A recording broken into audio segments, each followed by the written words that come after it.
Grand Rising, everybody. How you doing? This is your coach Renz. Welcome to Deconstructing Christianity. Uh, okay. I am your host, Coach Renz, and today we are going to talk about. I wonder if that works. It says it works. I'm not just hit the microphone. I need some people to come on here and let me know if they can hear me. Can you hear me? I think I got this whole microphone set up correctly, but I need to know on Facebook, YouTube, if you can hear me properly. I don't know. Let me know if you can hear me. It looks like I'm giving vibes on the microphone. Did change it to this thing. All right. Boy, can't let that IT degree go to waste. Like I barely remember half stuff. Yeah. Let's see if we can make this a little better. Let's put a little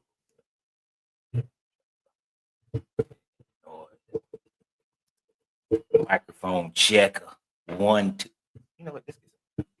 Oh, no. I'm gonna drop a cigar. All right. So I want to welcome everybody to the show. Welcome to Deconstructing Christianity. I am your host, Coach Renz. And today's conversation is going to be on, we're going to talk about Revelations and the end time. Maybe no, because I won't be able to hear it. Where there's some cheering going on. Let me know if y'all hear this cheer.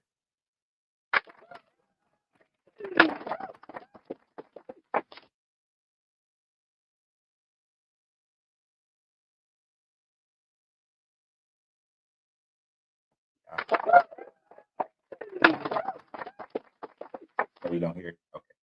I can't figure that part out.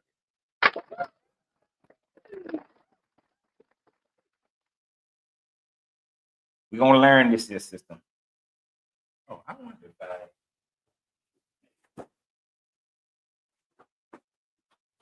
don't figure it all out. Don't figure it out today. Don't figure it out tomorrow. One way or another, we're going to figure it out. Oh. It might help if I actually go live on that damn TikTok. And get the live.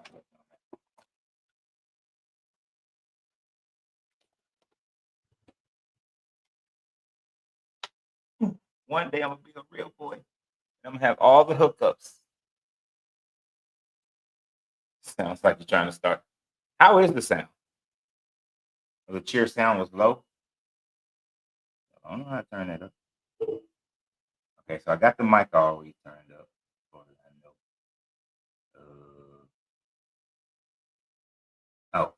Maybe this is company. All right, so.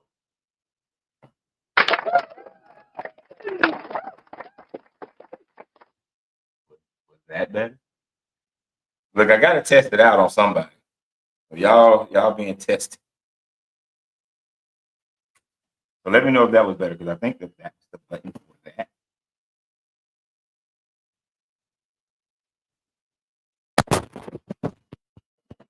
Yeah. I'm probably making all kinds of noise doing this.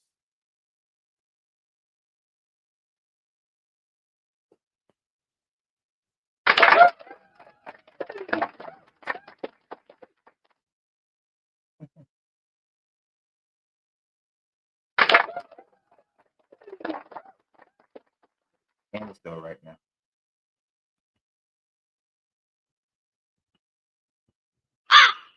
I don't know what the probably thing is.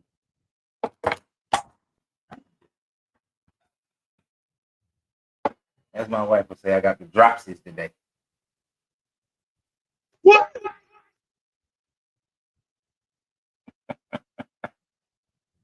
What?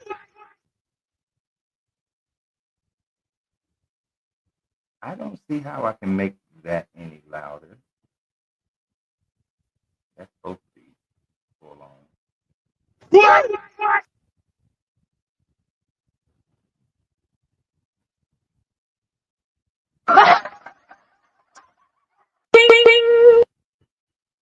Awesome.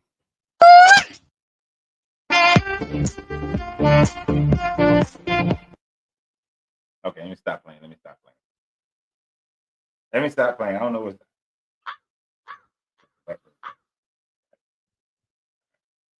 But y'all say it's kind of low. Let me see.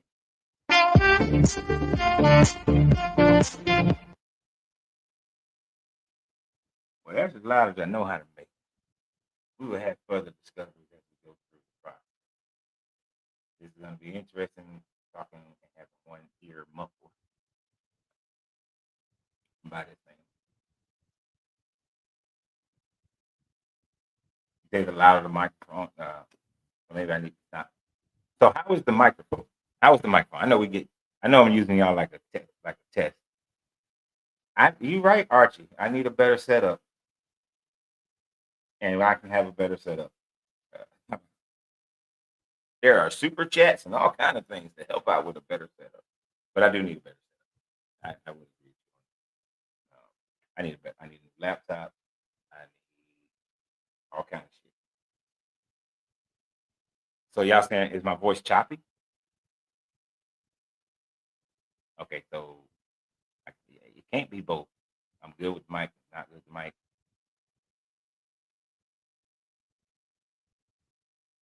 Now, there might be, if there's a hum that you're hearing, that might be because the fan on my laptop is on right now. It's blowing, it's making a little shh sound.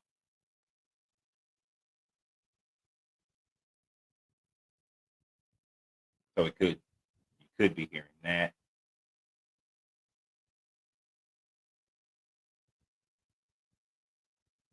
But I'm not sure if I can't tell of what you're hearing because I can't do what you got. Okay. Tell me this. Let me do this. Let me do this. Let me. All right. We're going to go with. Okay. So I switched back to the other microphone, which is just the one that's on my webcam. Is that better?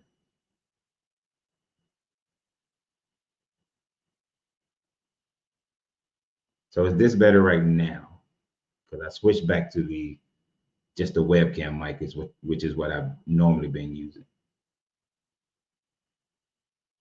All right. So basically, I still don't have this microphone ready yet. But can you still hear that bullshit? Can you still hear the sound effects? Yeah. So we're using the webcam mic until we can, when we move in this echoey ass house, we're not in this echoey ass house anymore. That's going to make a difference. And then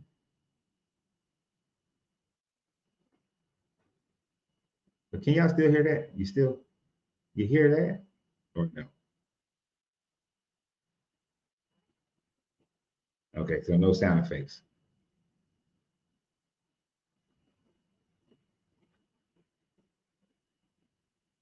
All right. Got it. Okay, so that don't need to do nothing. So there's no reason for me to have this in my ear either. Oh, which I don't know how people do podcasts and they have something in their ear. That would just drive me insane.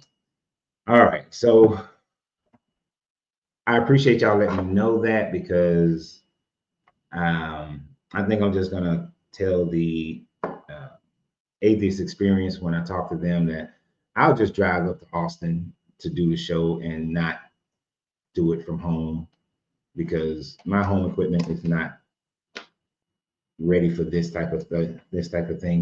I mean, I bought this laptop I think like in 2017, so that tells you it's old.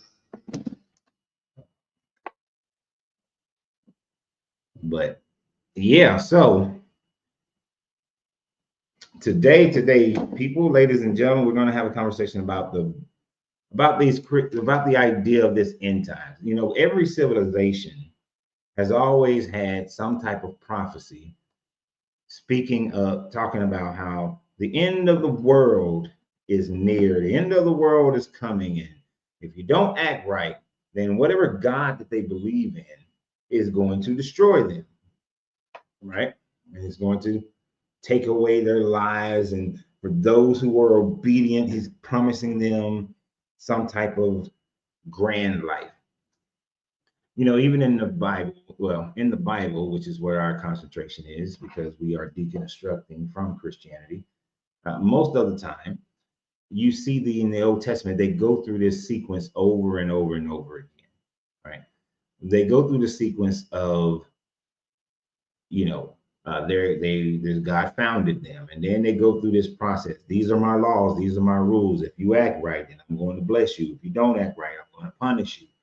And so they go through this repetitive cycle. But then as we get into the writers during the Assyrian and the Babylonian captivity, and then into the Maccabees, there started to become this apocalyptic. Tired of seeing the same rotational thing. God is for us, but then we are not acting right. So we get conquered by someone, or we lose a battle, or he got to punish some people. They go and have sex with these women in PR. And of course, you know, now we got to kill 3,000 of them, or 23,000. And then it's this back and forth. But finally, we get to this apocalyptic style of writing. And which we see a lot. We start to see it really from Jeremiah, the main culprits, Jeremiah, Ezekiel, and Daniel, where this apocalyptic style of writing is happening because they go from Assyrian conquest, being conquered by the Assyrians, to now being conquered by the Babylonians. And these people are not stupid. They can see on the horizon.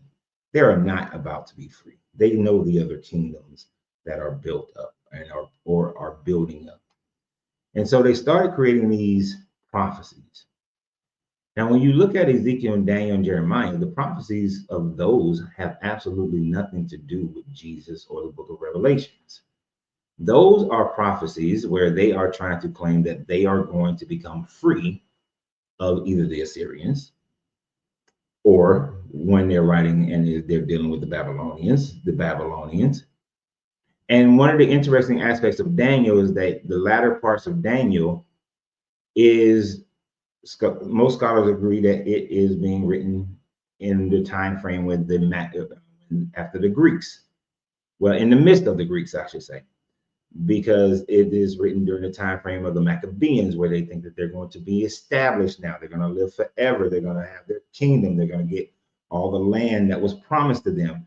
And so they're writing this during the time frame of the Maccabees, only for it to become a failed prophecy when the Greeks reconquer them, and then the Romans come in and shut them all down anyway.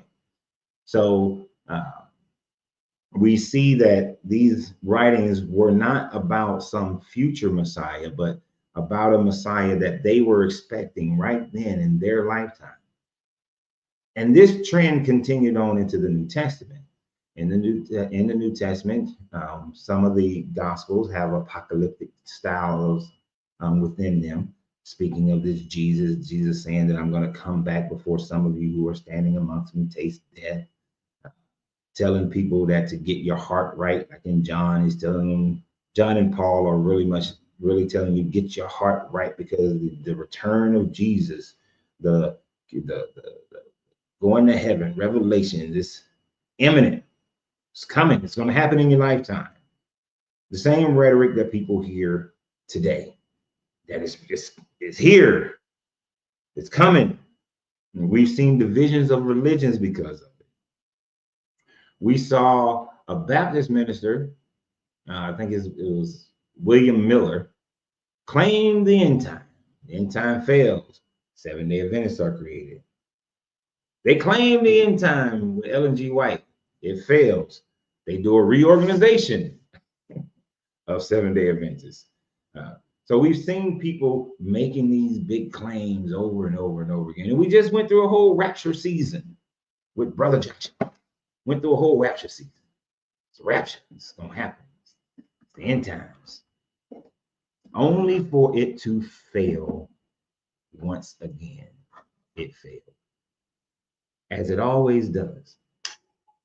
But these books, this revelation and the misunderstanding and the non-historical understanding of books like Revelations, book like Daniel and Ezekiel and Jeremiah, is what keep these things alive. And what keeps it alive even more so is the fear. The fear that people have. Fear is one of the most powerful emotions that a person can have. Fear has kept people alive. But in this case, fear is causing people to be dead. Not physically dead, but mentally, emotionally, and in the worst cases, morally dead. Because they are believing that the book of Revelation was written for today. They think that when they name, and let me correct something I said. It's not a correction. It was right when I said that they conflated all the beast and the devil and Satan. They made them all one. I meant to also explain that the beast is not the devil. That was a couple days ago. I remembered that yesterday that I didn't. I left that part out when I was reviewing the video for cutting it up into different parts. But they think the beast is a type. The beast can be any individual in the future. That the beast will, every president is always the beast by somebody. Every world leader, for the most part, someone thinks it's the beast. The beast was Hitler, the beast was Stalin, it was Lenin, it was Reagan, it was Trump, it was Obama. It's always some world leader is always the beast. When Revelations is quite clear, quite clear. The beast was Nero Caesar. The number of the beast, 666, or in the Latin 616, is Nero Caesar. And because they thought that they looked at the enemies of Rome and they knew that the Parthians, that was the enemy in the East. Not China, not Russia, not Iran, not Iraq. It's always, and it's always some current power that they want to say is the beast, it's the Antichrist, it's the Warmies. It's always that. Gog and Magog, constantly changing who Gog and Magog is. Since this is the devil's world, that means everything is turned upside down. So it could be 9-9. No. One, this is not the devil's world because the devil doesn't exist, my guy. So this whole thing is simply to keep you in fear. They give you these false ideas. A video that really, it was a video that really took off that I did. And I didn't even think I was, this is one of the things I tell people when I'm coaching them in building their social media platform is the fact that the video that you think is most people are going to watch is not the one that they watch. The video that you think that nobody's going to watch is the one that everybody watches. So on YouTube, one of my first viral videos was years and years and years ago, like a decade ago.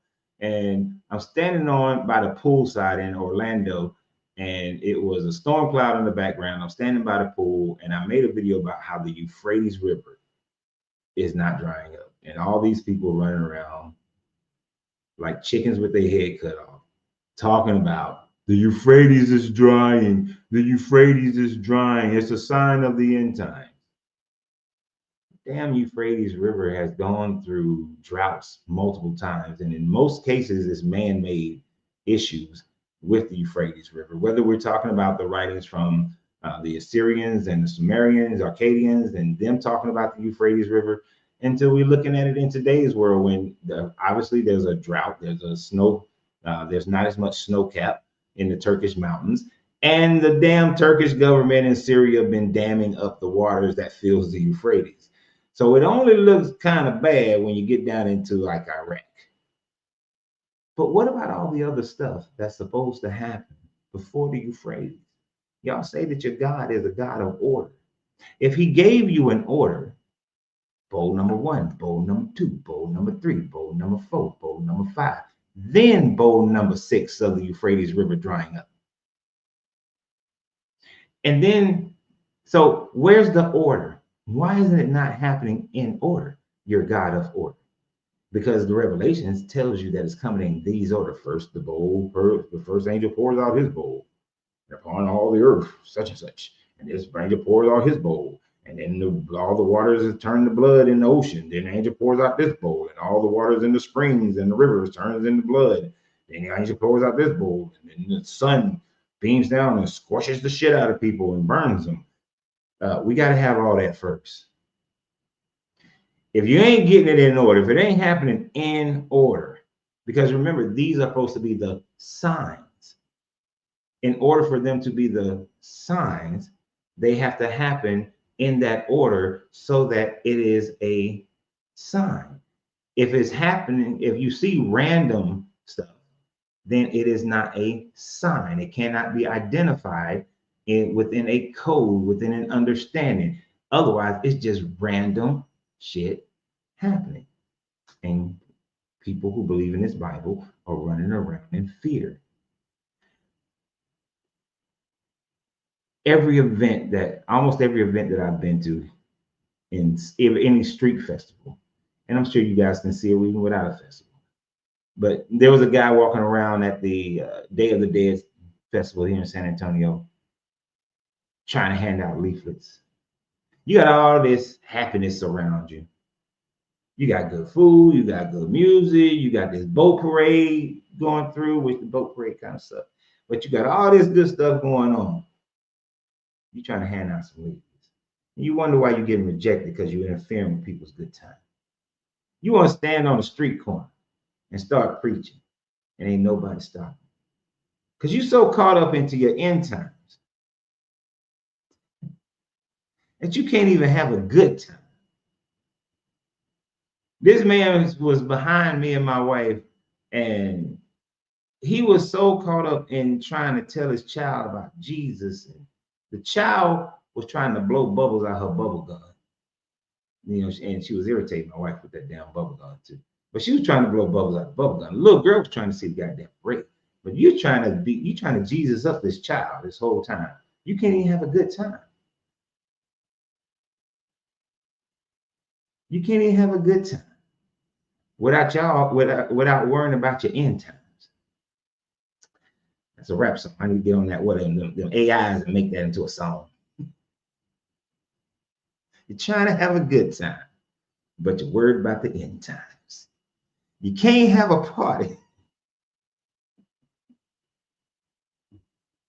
because you're waiting for the end to get started.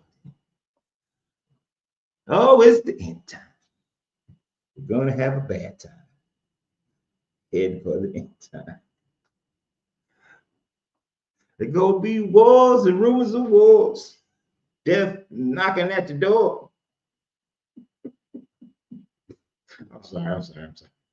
Let me come back. Oh, man. I'm telling y'all. But, so, and here's the thing about it. How does it all end? It all ends with your unjust, unfair God having a book of life, and in all his infinite wisdom, in all his infinite love, that for those who chose him, they get to go into a heaven where they are turned into automatons to worship him all day for all eternity. And for those who are not found in this book of life, it is the fair and it is the fair and loving God that says that I want to watch my creation suffer in torment for all creation. That is the mark of love, to watch eternal suffering. And mind you, there's going to be a lot of people who said that they believe in this Jesus who are going to be in that lake of fire. Because your own Jesus said that there are many who call out my name, perform miracles in my name, and I will not know them. So it's going to be a whole lot of y'all who think y'all going. But y'all going to be in the lake of fire with everybody else. And you're going to be well and you're going to be crying. See, at least the people who didn't choose this guy be like, all right, I ain't choosing. And since he gave this ultimatum, it is what it is. You got the additional mental anguish, like, but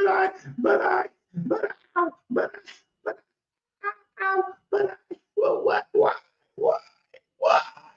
Jesus, why? You're gonna have that extra. Not just the physical anguish, the mental. But I went to church. I fed the poor. I prayed every night. Got down on my knees. Every word from my mouth was, hey, how you doing? Thank you, Jesus. Hey, Miss Mary, how you doing? Thank you, Jesus. Oh, I went down to the store, praise God. When I got down to the store, you know, the door slide open, thank you, Jesus. And then I walked in there, ooh, that air conditioning hit me. Oh, thank you, Lord. Because he knew it was cold outside. Oh, thank you, Jesus. Because the devil was outside in that hot heat. Stand back from me, devil. Oh, yes. Thank you, Jesus. Oh, look at this watermelon right here. Oh, thank you, Jesus. I got good one.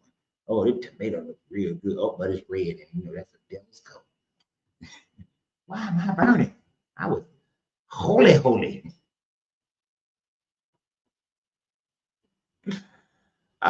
Go be doing all that, and your ass is going to hell too.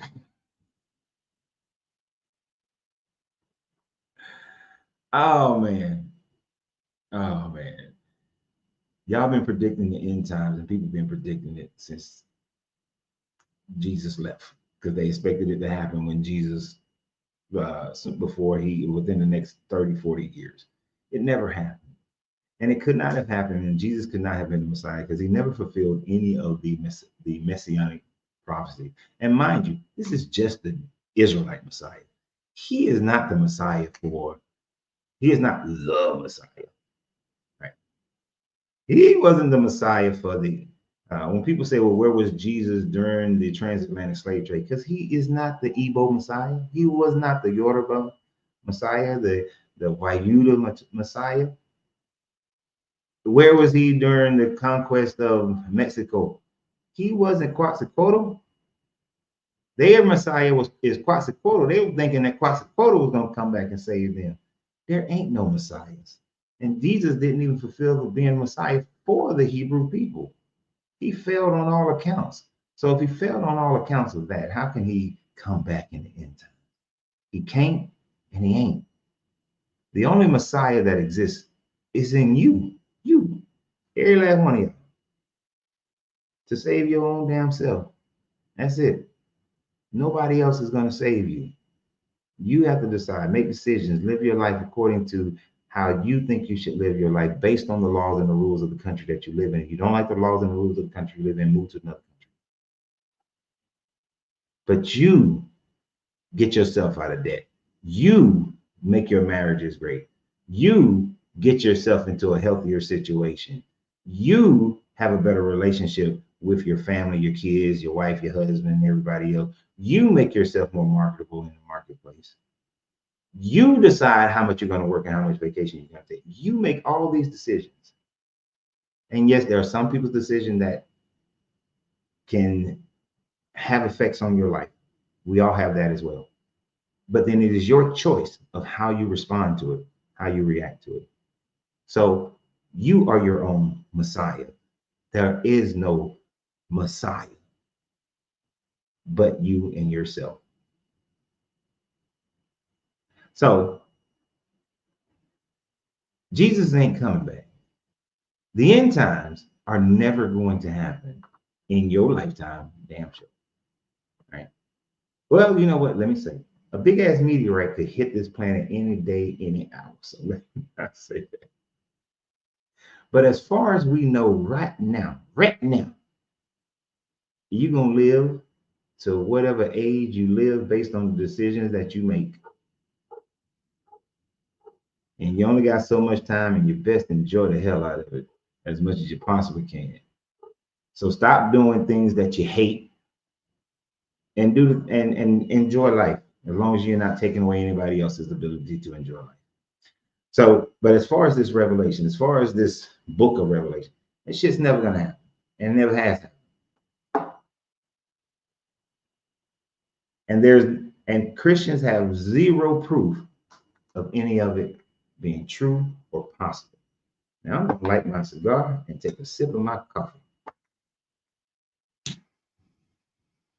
The doors of the church are now open for anybody else who got comments, questions. I know y'all been typing a lot. I wasn't looking at them. Sorry for the most part, because I know I get distracted off my point that I'm trying to get through to.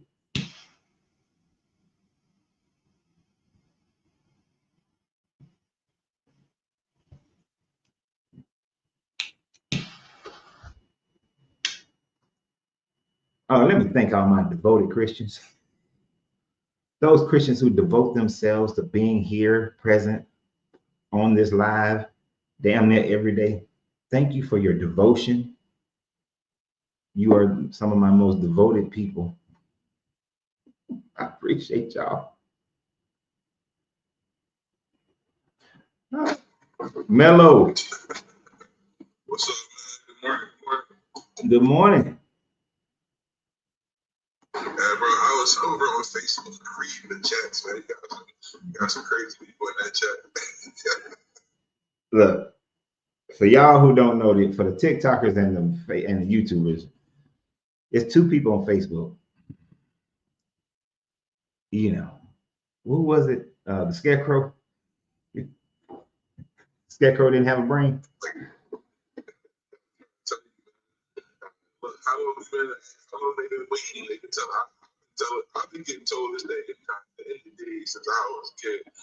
The last days, the end of the days.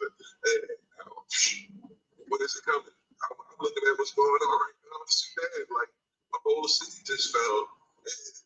Where's the Savior? Where's the angels? Where's anybody stopping the G side? Ain't nobody gonna stop the genocide. I ain't scared to say that shit on my channel. Look, I mean, genocides are terrible. Terrible no matter who's doing it, no matter why they're doing it, it's terrible. But no God is intervening in stopping any of those things. Like, quiet as it's kept.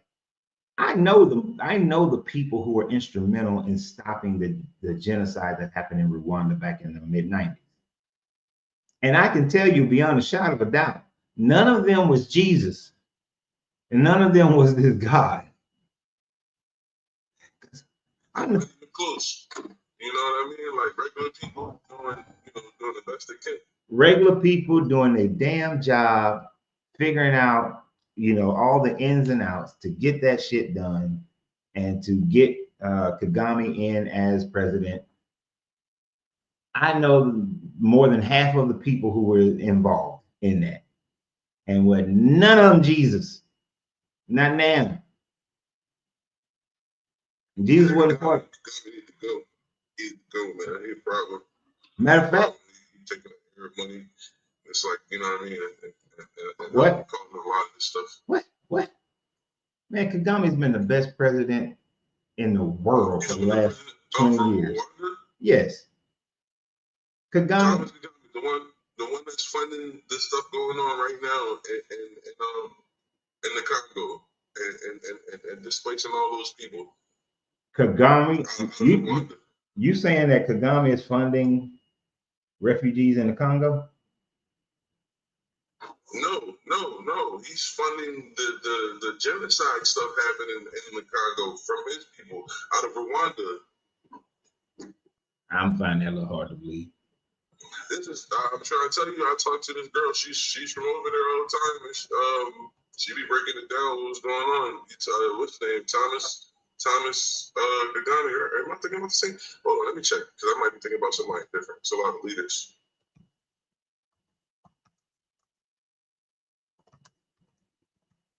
Because I doubt if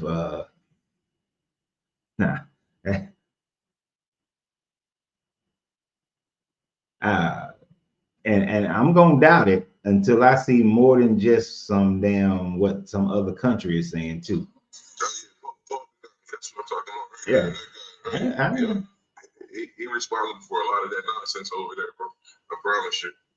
I promise, from the people on the ground, the people that actually getting displaced, they're telling their stories, man. They're being accused. They're being accused of supporting the atrocities that's happening in the DRC. I know this is awful.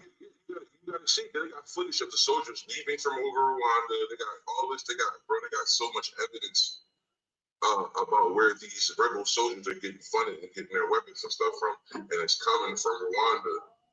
Because when they do all this distraction, they go in and they scoop up these people minerals and stuff. Why they got them all displaced? This has been the game, and they're backed by the AUE, just like what's going on right there in Sudan.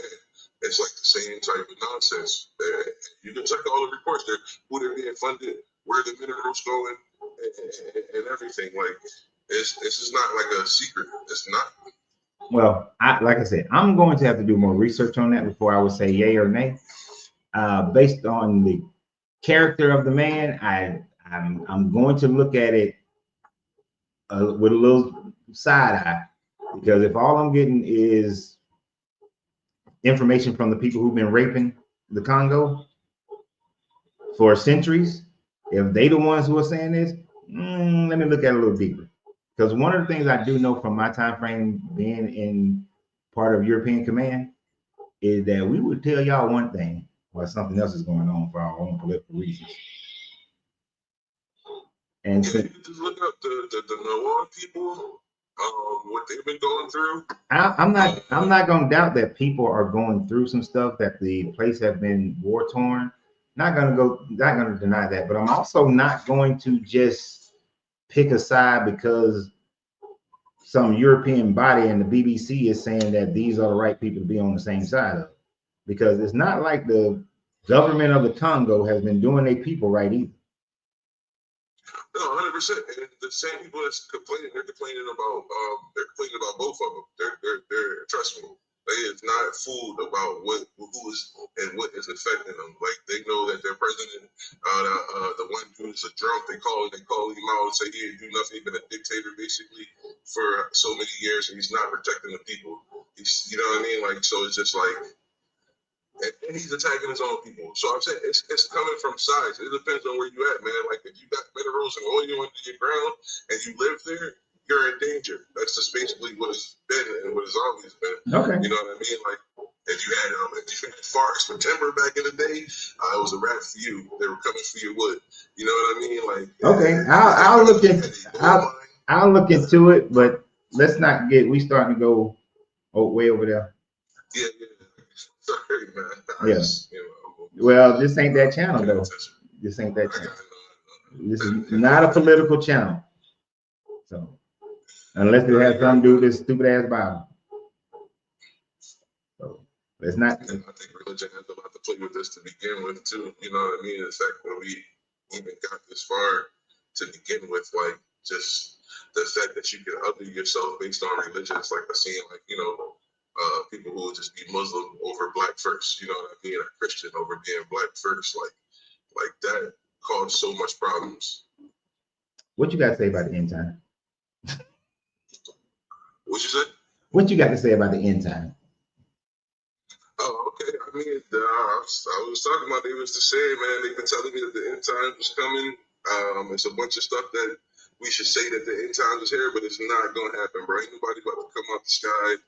Ain't nobody about to solve none of this stuff but us. So I think people need to strap in and pay attention and be more active. Now on these books. I agree with that 100%. Sitting up here waiting for the Jesus Santa Claus to come and give you a good gift and then bring you a kingdom You know, because they love talking about how they're gonna be living in the end time when it's all over, that heaven lasts forever and there ain't gonna be no sorrow, no gnashing of teeth.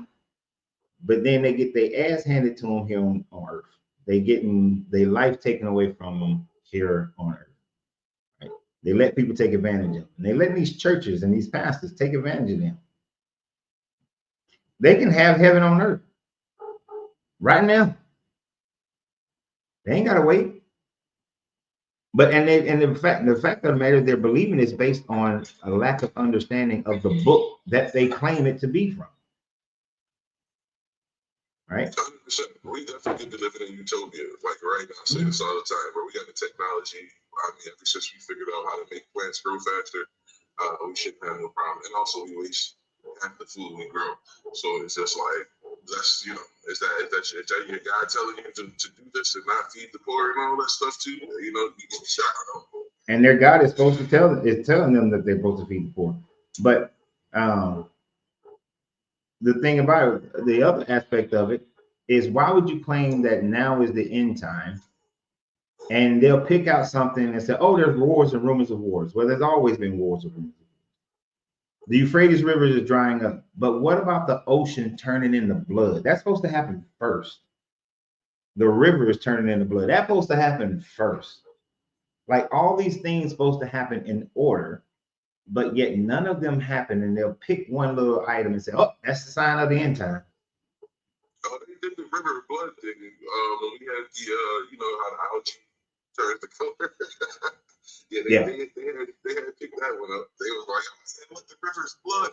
And somebody through the next 2 hours, somebody might come on here and try to say that. And I will point them to how it says it turns into blood. Not look like it, not even smell like it. It got to turn into blood. Actual blood. Like, I should be able to go to that river, you know what I mean, pull some out, take it to the blood bank, see if it's O positive. I should be able to see something. You know what I mean? But you're right.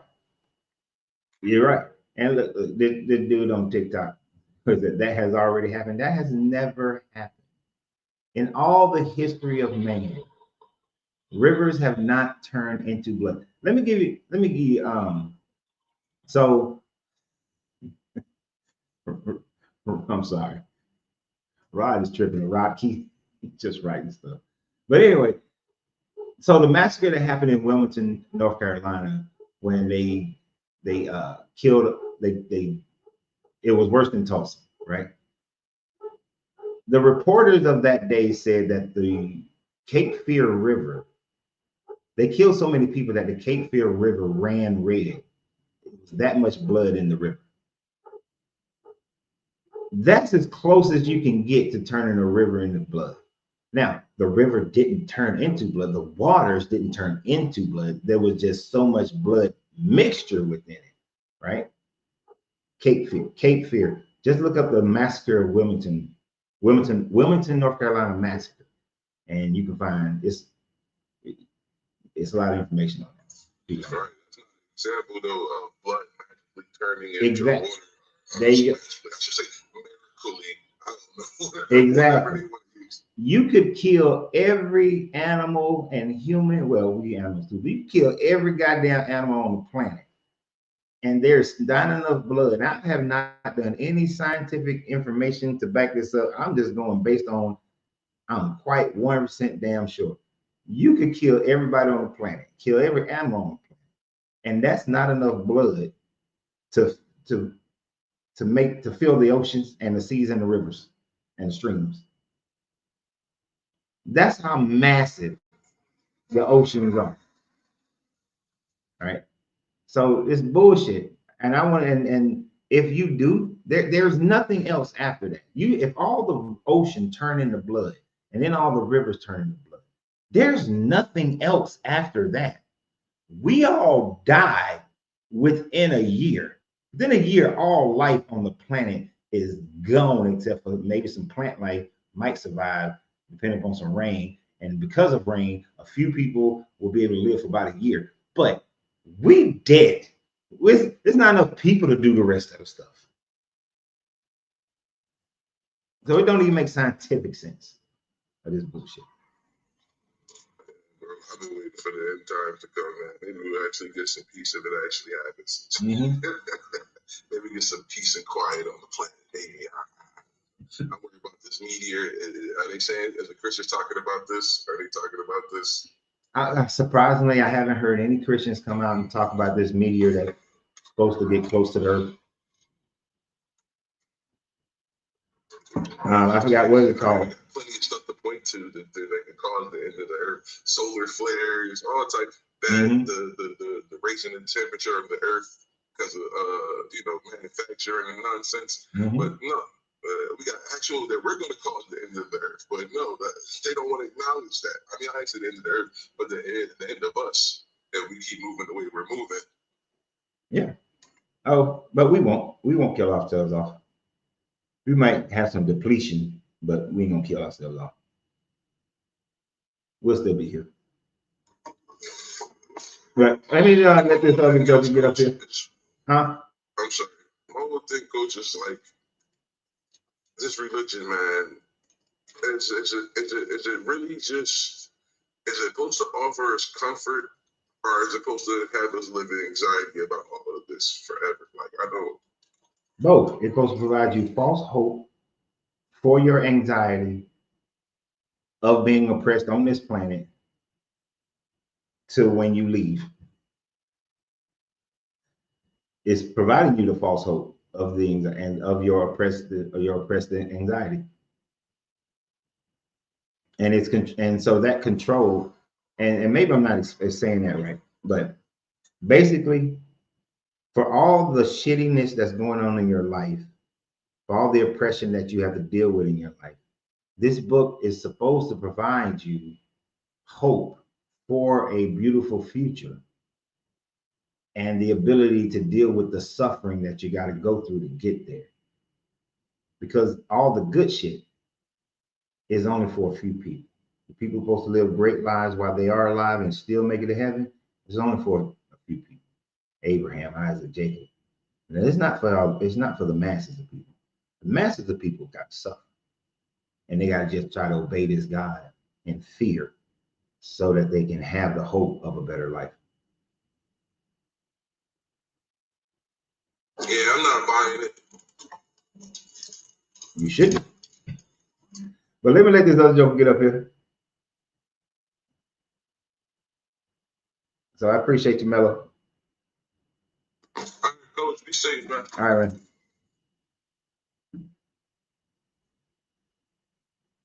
Who is it? John, live with Johnny 5. Are we live? Hey, hi, Johnny 5 live here in the afterlife. We've got the Leviathan. We have reported sightings of the Leviathan, and folks, look at here. We have exclusive viewage of the Leviathan that will bring on the apocalypse. Yes, God has finally said, fuck you guys all for real. And he said, the flood is coming back. Again, folks, I report the flood is coming back, and this little bastard right here, the Leviathan, will be eating all of the Christians. And if that's not good enough, as far as one Leviathan, we don't have just one. We've got 3, folks. We are set up and ready to go. We're going to get all of those little bastards. And don't you think you Muslims get a free pass by any means. One of them for the Christians, one of them for the Jews, and one of them for the Muslims. You're all fucked. The world's ending. Thank you. Johnny 5 live. Hello, folks. He's so stupid. He's so stupid. I can't. I'm not Come on now. That was good. That was good. It was. Odin told me to do it. Actually, it was Loki. We are in the last days because people. Of course, we're in the last days. We ain't in the days before. So obviously these are the last days for some people, and tomorrow is going to be the last days for some other people, and so on and so forth. Speaking of death, these Christians are so damn sure about the afterlife. You know, coming from somebody that's actually died a few times, if this is, I have died a few times medically. As a child, I had near SIDS. There is only That is medical. I was pronounced dead by multiple doctors and then revived later on when I went. And every time I woke back up here. So for all you Christians that are looking for the afterlife with God, it's not going to happen based off of my personal experience with death and life. You know, I wasn't reborn, so maybe that's the kicker. You didn't see you didn't see the white light and go to Jesus? No. I decided to say, Jesus, go fuck yourself. You're not trapping me, but I woke back up here anyways. So I mean, I guess the Buddhists are right, or whoever believes in the reincarnation. I just came back as me. You know, a little bit more jackass related every time I died. So I died a few times, you know. So you didn't choose the right light to go to? Well, see, I was looking for the rave. The rave. So I was looking for the one that was going. Oh God, that would be hell. It was the 90s. We all had some crazy things that happened during the 90s. Yeah. I mean, you went to war during the 90s. That's crazy shit. So yeah, but still, I heard that douche shit too. Well, I was dead. I mean, what do you expect? No. Anyway, last things last. You have a lovely, what I can only presume based off of her words, big girl down in the chat, P3 or whatever her name is. She keeps on asking the same questions. And I just wanted to let her know that the definition of insanity is doing the same thing over and over without changing anything and expecting a different result. Literally, her actions are that of an insane woman. So that can be applied to Patel, to James, to Fred Adams. They say well, she's asked me a few times. She's asked me a few times if I can cure anything like old age. And as I have definitely read, I'm pretty sure your God literally set it up so that we couldn't avoid old age. And he himself says that he is the arbiter of age and time and, you know, like the whole 9 yards. So to cure old age would literally be to get rid of that God. So and then how you're gonna cure? You know, I'm not even, because that don't even make sense. Well, the thing about it is old age. Why? How could you cure old age? It's not a disease. It's not cancer. No, it's a natural function of life. And if we are here, let's be honest, if we are here for a particular reason, in my opinion, and I will preface it with that, it's for the experience anyways. We stand in the fucking roller coaster line anyways. We're getting on the fucking thing. It might be scary, but did you die? No, you didn't. That's life. Truly it is. Anyways. Yeah, and the fucker lied. He said the age of man would only be 120 years and people live longer. There's been people. Oh, yeah. So he, after the whole Noah story, so it's lying in the book already, and then we can see it in evident in life that people have lived past the number of years. So it's just some bullshit that somebody wrote and said, because at that time frame, it would be amazing when a person was 80 years old and 90 years old. Right. When you're having to collect your own food and carry your own water, life is better, but it's a lot shorter. Yeah, it's a lot more work. Yes. And that's what it is. They want a daddy to come save them. Oh, save me, save me, save me. because they don't want to do the work for themselves. And even if you do actually really read the majority of that book, it says nobody's coming to save you. Do the right thing and save yourself. Now, granted, the God is right and wrong. Yeah, well, right might be commit genocide, but that's beside the point. Yeah, exactly. But all right, man. Who are we to, question the nature or will of God? We're just supposed to follow that we can't do genocide, but he can. And that's good. I question him all the time because I can Much question love, him. brother. Much love. Much love. Keep up the good work. Christians, don't fall off of cliffs, but if you do, just remember there is no hell, so you're okay. Peace out. Exactly. There is no hell. Get over that, and life is much, much better. Much better. Let's see.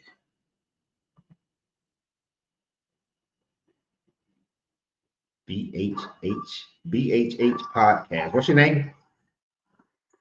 Hello? What's your name? Say what? What is your name? You can call me BBH. Okay, what is your name? I'm not calling you BBH. What is your My name? name is Laro. Okay, Laro, thank you. And are you over 21? I am. Okay. And are you a believer? Yep. In what God? In what? Which God? Of the Bible. Okay. All right. So you believe in the end times?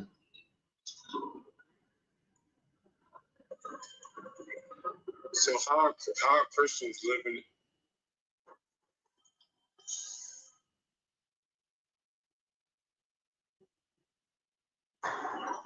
Hello?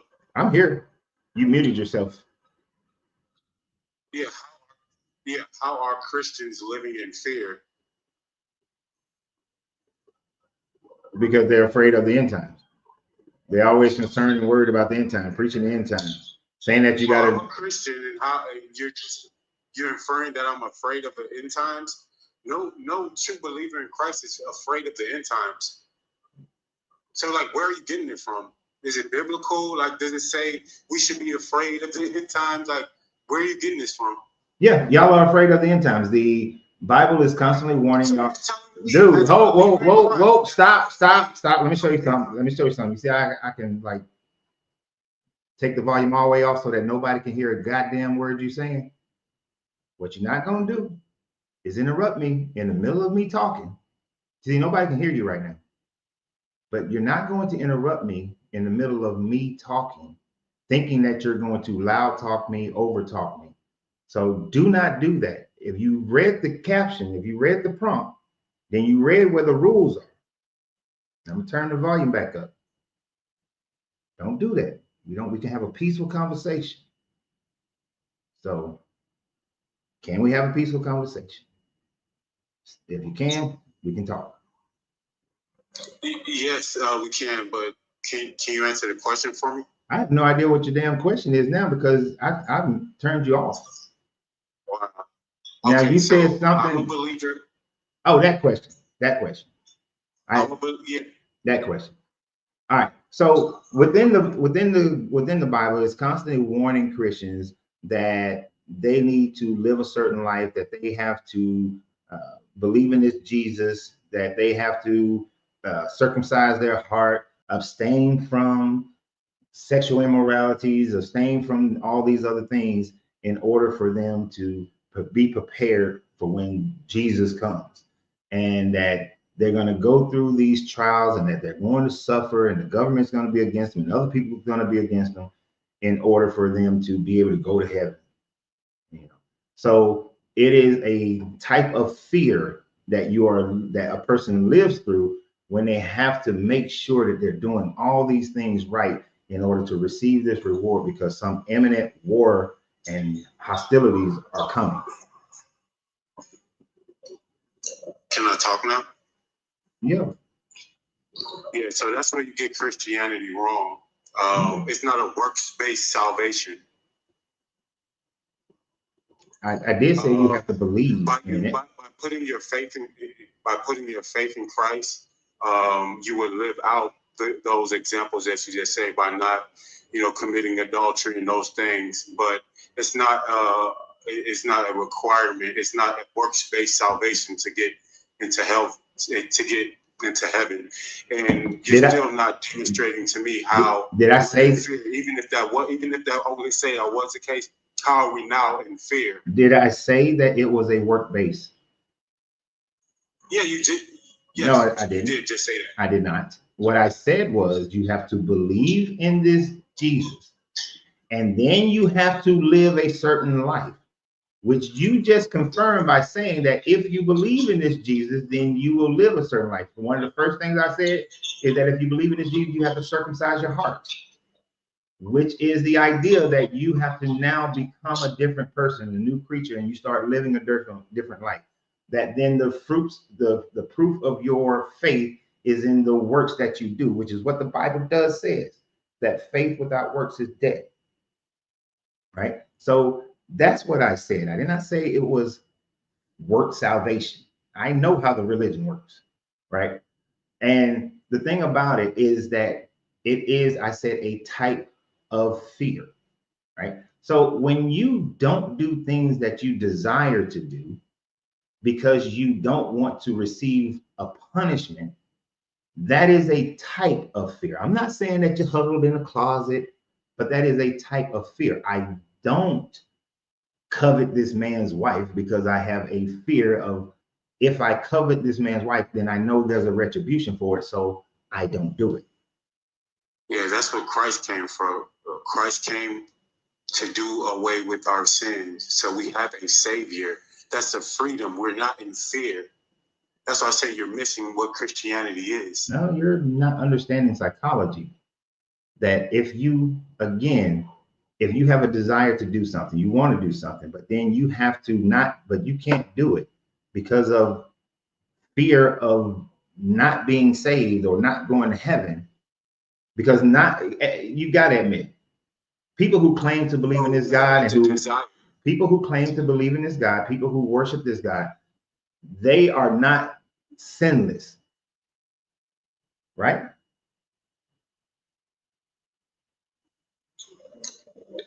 Yeah, no one is without sin. That's correct. Okay. So since these people are not sinless, then they are still giving in to some of their desires. But when you give into those, but if you constantly and consistently, you know that there is a thing that if you constantly give into your desires, then you are falling short. So you have this fear that, gosh, I know I believe in this God, but I got to get my life right. Oh, you have a scapegoat, no doubt. The Christianity gives you a scapegoat. So where does fear come in if we have Christ? Because it's still a type of fear that I gotta live right because I need to be as close to Jesus as I possibly can so that I can get into the heaven. I got to get into the heaven. The fear comes in I got to get into the heaven because I want to avoid the hell. Because that's the ultimatum.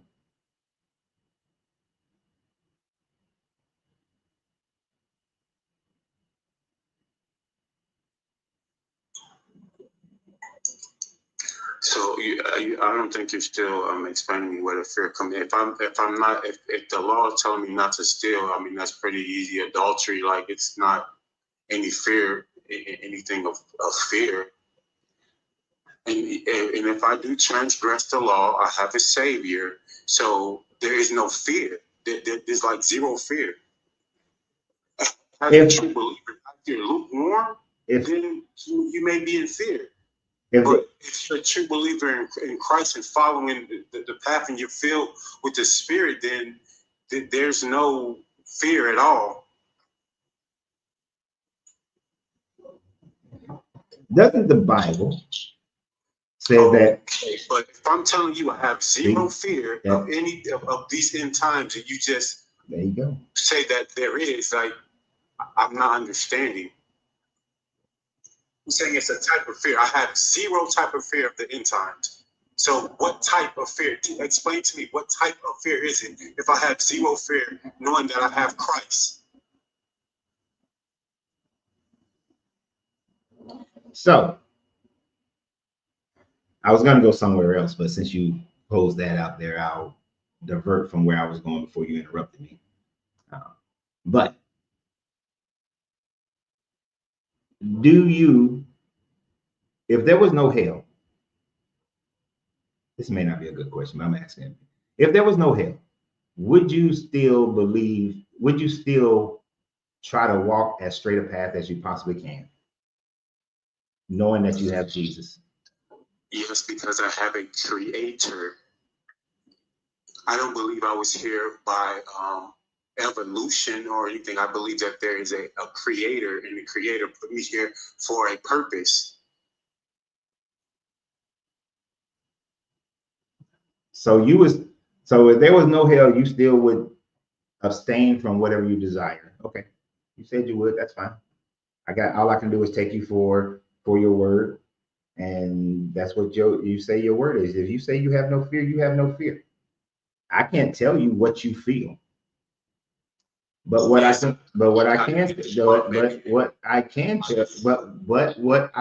tell you is that based on my observation of Christians, based on being a Christian, based on being taught Christianity, based on the actions of all the people who were Christians, that beyond what I've dealt with, and even more so of what I've studied,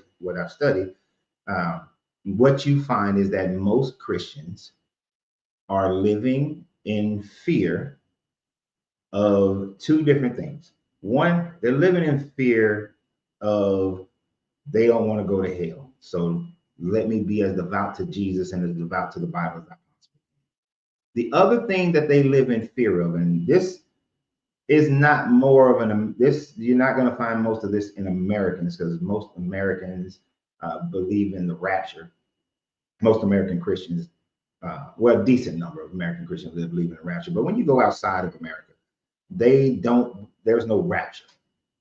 They live in fear of the end times because they know that if it happens while they're alive, that they have to go through the earthquakes, the water turn to blood, the mark of the beast, the chopping off of the heads of the saints, and all these other sorts of things. So they quite literally live in fear of having to go through that whole pouring out the bowls and reading the scrolls and sounding of the trumpets.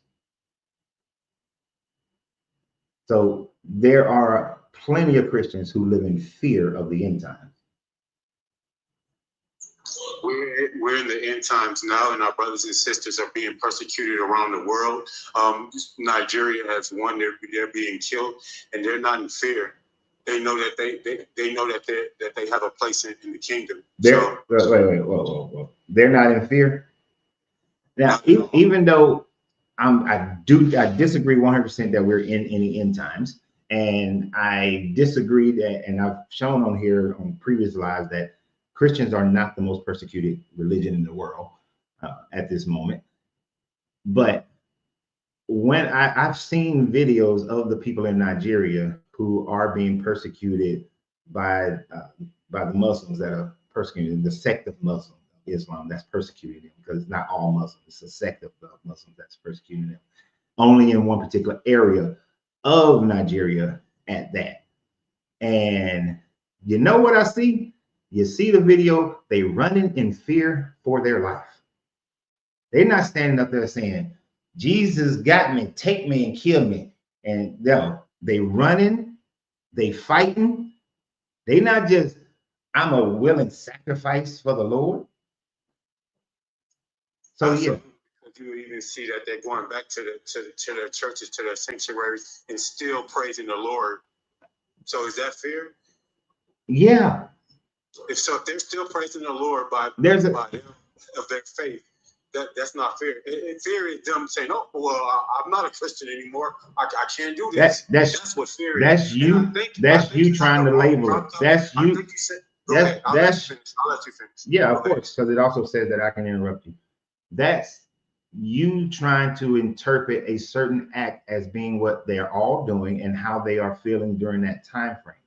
Now, body language wise, we can tell even when a person is in church praying that they're praying out of fear. See now, like, yeah, I can't say that. I know of a person who has no, I can say that part. I've been in refugee camps, and in those refugee camps, I've seen people who were running from a certain group of people that I will not say. And I think, yeah, they were praying. They was looking and Jesus, Jesus, and all this stuff, but they were in fear, total and abject fear. So unless you've been there, you stood with them, you walked with them, you don't know what those people are feeling while they are praying, because they are fearful of these people coming in and destroying them.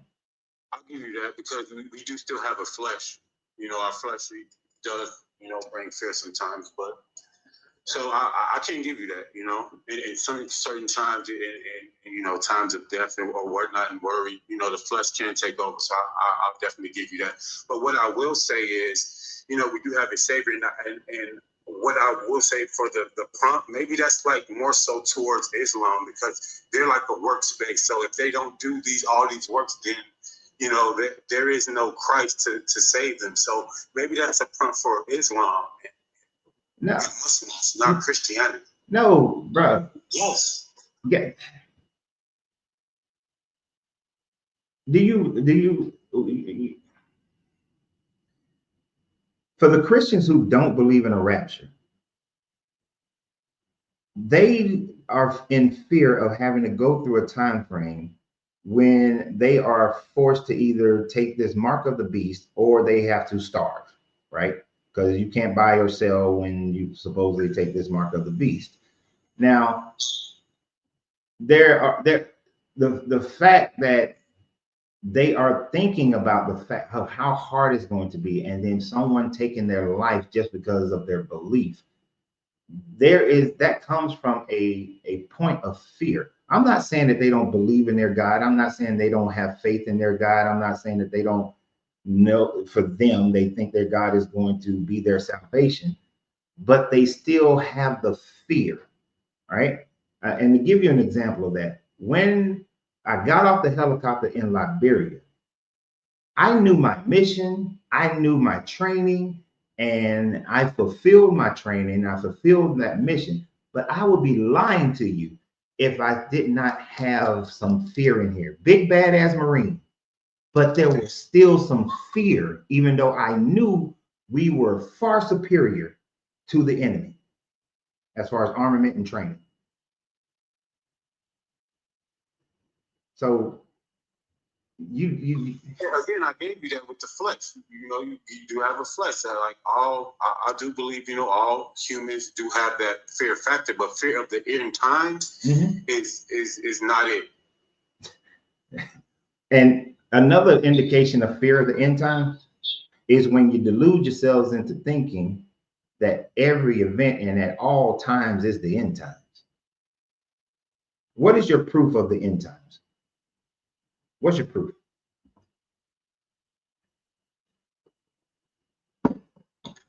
What the Bible says has proof. No, what's the proof of the end times? These are supposed to be signs that happen on the earth. What's the proof?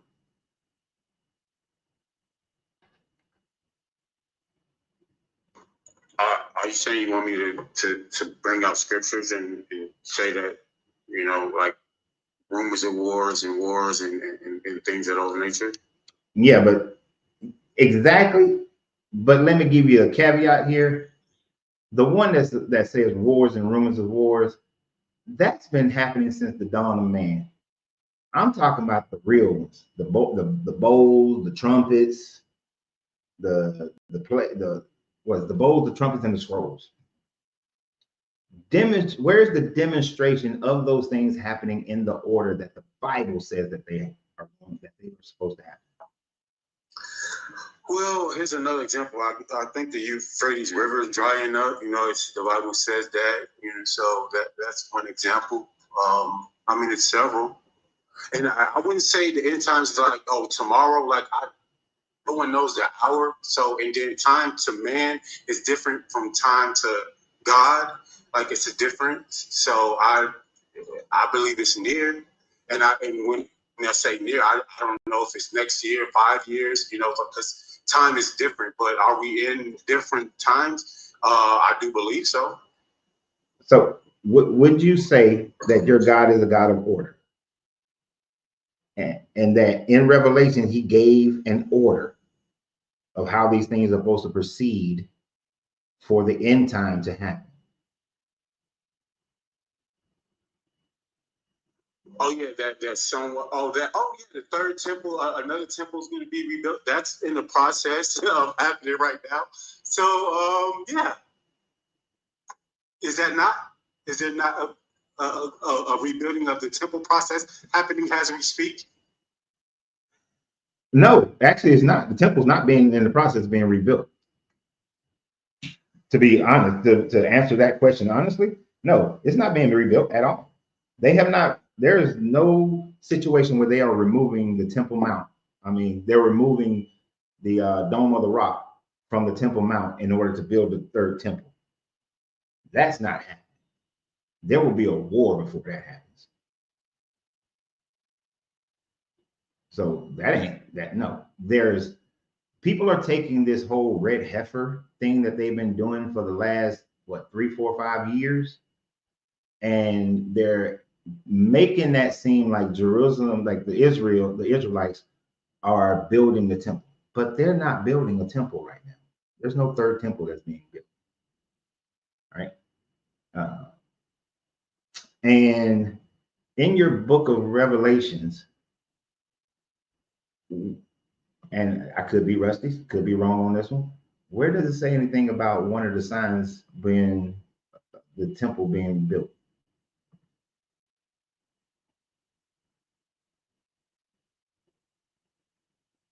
Oh, he must be looking up something.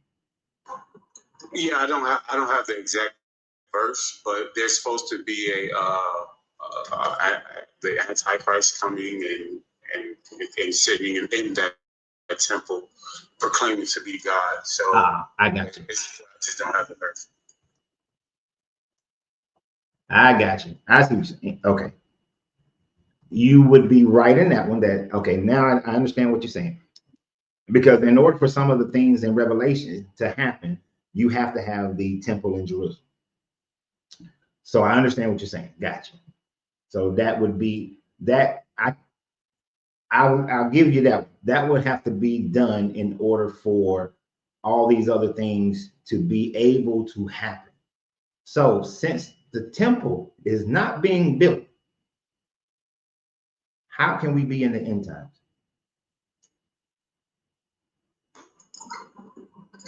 I believe it's going to be built. Okay, but until it's being built, we're not in the end times. No, that's not true. But you got to have a temple built in order for the other end times things to happen. It's not. The Bible doesn't say that. It says that the signs. It doesn't say that this is the order that has to happen. It does actually say these are the order that these things have to happen. I mean, that's how it's described in the book of Revelations, because it says that the first angel came and blew the trumpet. Then the second angel came and blew its trumpet. And then the third angel. So it actually gives you an order that these things have to happen. And then after the trumpet, it does the bowls, I think. And then after the bowls, it does the scrolls. So all those things, it gives you the order that they all supposed to happen in. But you got to have the temple in order. The temple has to be built. Can you mute it real quick? I just turned down. You got like people in your background talking. But you got to have all those things. You got to have your temple. You got to have the temple in order for some of the things within the bowl, scrolls, and trumpets to happen. So without the temple, we can't be in the end times.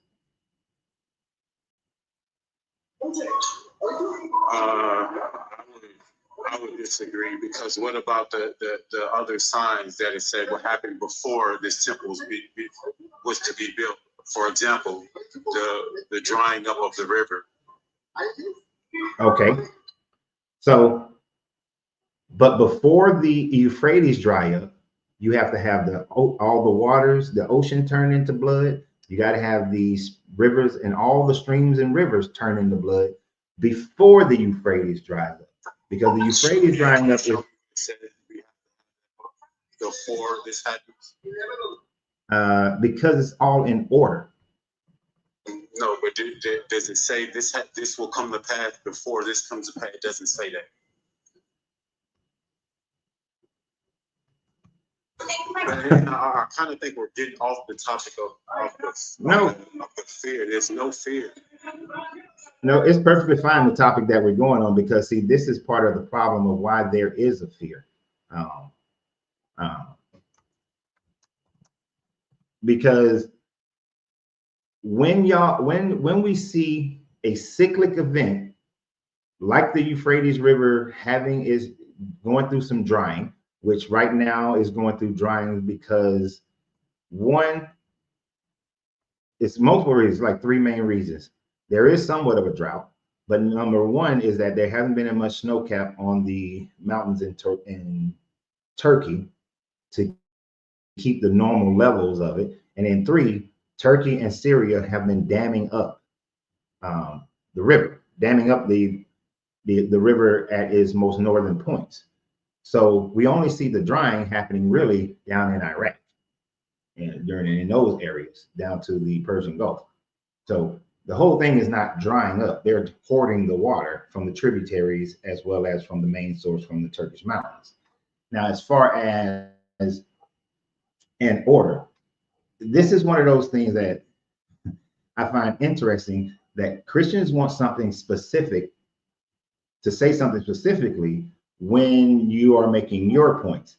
But then when somebody make an opposing point, but then when you're making your point, it's the Bible says exactly, or no, you'll extrapolate things. Well, it could mean this. This is an allusion to that, but it doesn't say it. But in here, it goes through a process. Revelations chapter 16. Then I heard a loud voice from the temple. Then I heard a loud voice from the temple telling the seven angels, go and pour out on the earth the seven bowls of wrath of God.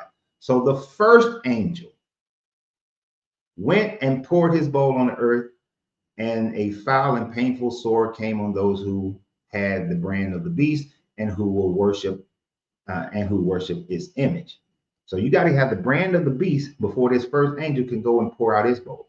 It said, then a second angel poured out his bowl. So we know that if you go on first, second, third, fourth, fifth, sixth, and it's not until the sixth angel that we get the Euphrates River drying up, then we got to have those first 5 bowls before we get to the 6th bowl, because it gives it in 1, 2, 3, 4 order. Also, just as you got to have the mark of the beast before the first bowl, you also got to have the beast, and the beast have his throne, and he have his prophet and his army before you get to the 6th bowl for the Euphrates, because when it says the 6th angel poured his bowl on the great river Euphrates, and its water was dried up in order to prepare the way for the king from the east, which is the Carthaginians, but the king is from the east, and I saw 3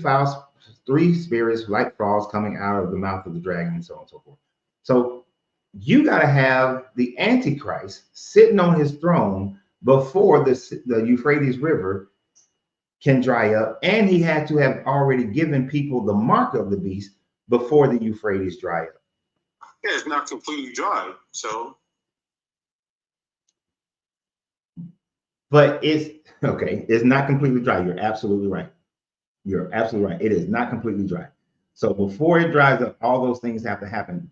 But can you not admit that you just earlier said one of the signs of the end time is the fact that it is dry? Yeah, it's a sign. It's a sign. But when it's completely dry, then those other things I believe will come to pass. But I don't know, like the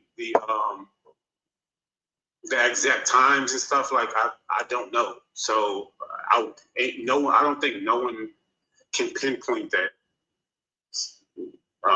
So I don't really understand where as believers we should know this. Well, you should know it because the reason why you know that the reason you know that you're not to break certain laws is because the Bible tells you, right? Yeah, and the Bible also tells us that the world will become wickeder and wickeder, which it is, and they'll be calling good evil and evil good, and people will be turning away, and it's happening at a rapid rate, even turning away from Christ. You think the world is more wicked today than it was? Do you think the world is more wicked today than the world was in 1840?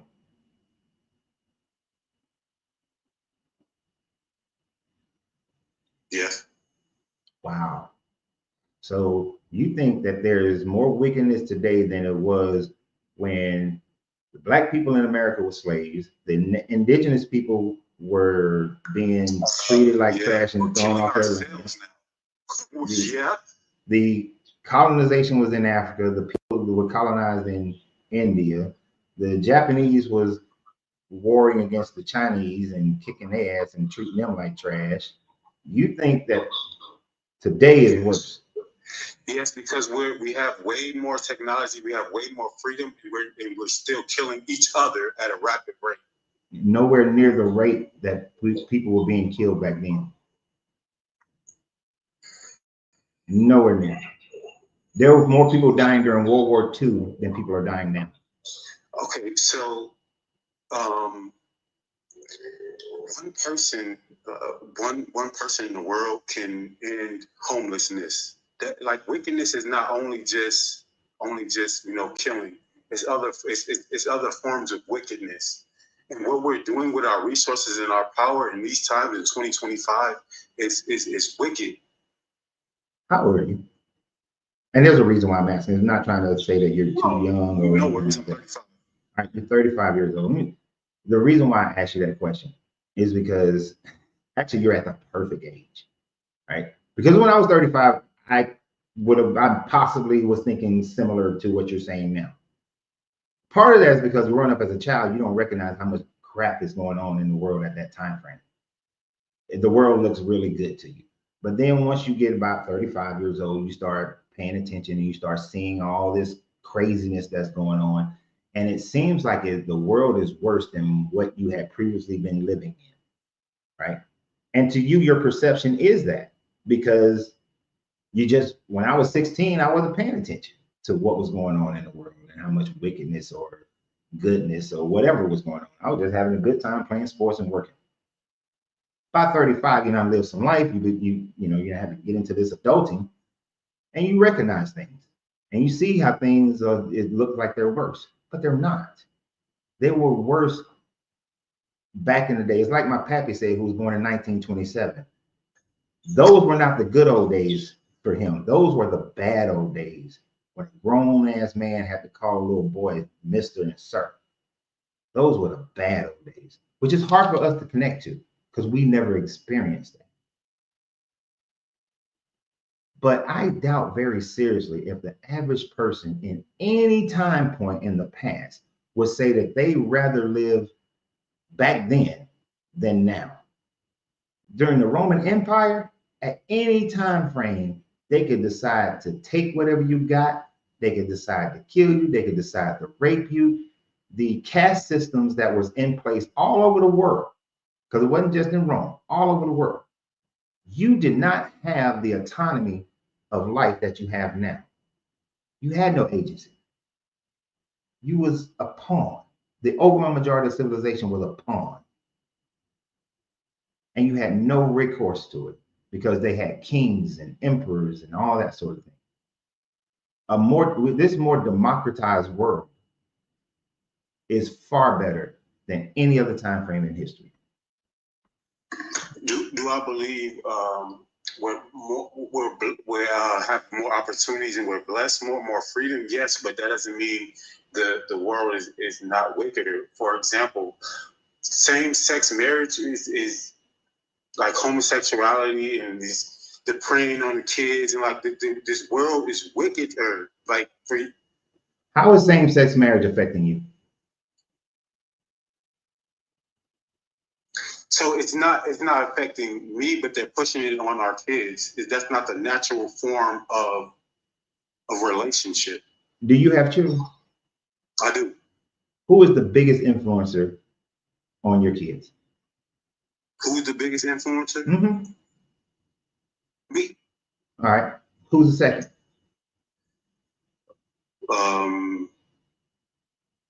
They got a mom? Yeah. So me and their mom. Sorry, yeah, me and their mom. Well, you just said me. That's why I asked the second. Yeah. All right. And now y'all are the biggest influences on your kids. Yeah.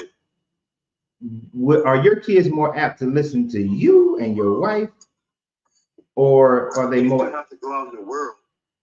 Yeah, but they still. And please be honest about this, bro. Yeah. So my kids are all grown now, 30s and mid-20s. No matter how many friends they've had, no matter how many television shows they watch and been out in this world and all this sort of thing, their mentality right now in their 30s and mid-20s, I can see the impact. The majority of the impact is from me and their mom, and then from their uncles and aunties, and well, actually from their grandparents, then their aunties and uncles, and then their cousins, before friends and televisions and commercials and all that sort of thing. You are the influencer to your kid more than anybody else. Well, can one say that you can, you know what I'm saying, you can raise your kids the best way as possible, strict, all this and all that, then they go off and do whatever they want. The world is the world. They still have to. Yeah, and they have the autonomy. They have the agency to be able to do that, and they should have the agency to do that. But the core of your kids is going to be the influences that you and their mom give. Because now, if y'all are, and I'm not saying that you are, if y'all are piss poor parents, then yeah, some other influence is going to be the bigger influence. But if y'all are involved with your children, y'all talking to your children, you're connecting with your children, you are showing love and respect to your children, because personally, I think you have to respect your child as well in order to gain respect. But if you are doing those things and you're involved, then of course, they're going to be more influenced by y'all than the world. But yeah, they got to go out there and deal with it. That's not the case, though. That's not the case. It's numerous of people that have been raised in two-parent households and did this, and they venture off and they do in the world. They in gang, they selling drugs, they doing this, they doing that. So like that has been happening for all times. All times. No one is gonna raise no child, no human is a robot. That's been happening for all times. But think about this aspect of it. 300 years ago, a child was raised up in a society where they thought it was perfectly fine to own people, to burn people, that women were no more than property and didn't have rights, that child labor was fine, that children getting married at 12, 13 years old was fine. There were no laws against a man raping his wife. So you do realize the laws of a husband being able to be charged with raping his wife is like a 1970s, 1980s law. Like before that, they couldn't. I do believe as a country we have progressed, but that doesn't mean it's not wicked. Well, I'm an optimistic person, so I'm not going to say the world is wicked, but to say that there is, when you have societies that, when you have in the past societies that we've made laws against the way those societies have lived because we saw the wickedness of those societies, then to me that indicates that those societies were less moral than we are, which would make those societies more wicked in your worldview. They should make those societies in your worldview more wicked. So, but maybe just let me rephrase and say, so wicked. I mean, okay, so our food, we're being poisoned by our food. Back then, all our food was organic. Now we can't even go to the grocery store and eat anything. The air is being polluted. We have all these chemtrails. Back then, there were no chemtrails and none of these things. Like, it's a silent killer that we've fallen asleep and being accustomed to. Now, I will give you, the pollution part I will give you because technology breeds more pollution to a certain extent. But you're also using, and hold on, you're using an isolation model for that, because I'm gonna give you two examples of how isolation models can make the mindset think differently in both categories of food and pollution. As far as food is concerned, if you live in America, then yes, the overwhelming majority of the food that is produced in America is designed to kill you, filled with chemicals and all those sorts of things. Yes. But if you move to almost any European country, to almost any African country, to India, to Asia, the food is way better, and South America. Absolutely. So that's the isolationist mindset to say the food is designed to kill you, because the majority of the world is not eating the poisonous food that we're eating and having the disease issues that we have here in America. Let me give you the second. The second, when it comes to pollution, yeah, we got chemtrails because of, I don't know if he's still there. That sounds like a video call. But I don't know. I know we got chemtrails, and I can give you that. And we have some pollution thing, but that's a development of technology. But if you were to look at how the Thames River was, which the Thames River is the river in London that goes through London, they used to just pour their shit in the river, which they also got utilized for drinking water and bathing. The reason why the plague killed so many people in Europe is because they were more polluted in Europe at that time frame than the world is today. And that's an isolationist, because in Africa they wouldn't have that problem. In India, unless you was over by the Ganges River, they didn't have that problem. In China around the Yellow River, they weren't having that problem because they had laws that said that you're not going to put all this shit in the river, right? So when you look at things like pollution and food, those are really more isolationist thought processes, not a world process. Absolutely, I'll give you that. So let me rephrase it. I would say America has become more wicked. I can't even get that to America. As much as America get on my damn nerves, as much as I can't stand America, and I ain't gonna lie, I am an independent. Let me say that. I'm an independent. But this last 10 months have been some bullshit. But America as a whole, for its history, as a Black man, and I am biased in this regard, America is way better now than it's ever been in any other time frame of its history. Because after living with my pappy for, when he lived with me for a while, hearing his stories about his parents and his grandparents, and his grandparents were both Native American and African. So he caught hell on. He got the stories from both sides of the fence. There ain't no way in hell I would want to be a man of color in America's past. No, America is terrible.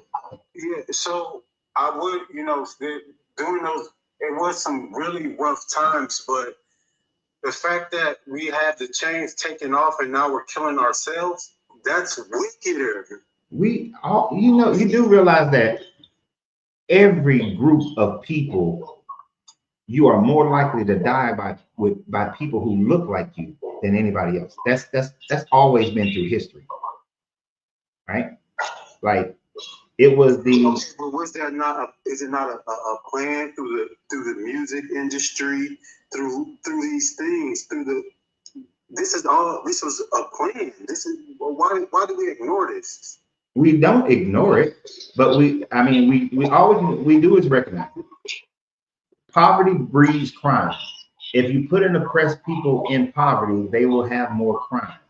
Those crimes are going to be more likely committed amongst themselves than to outside people.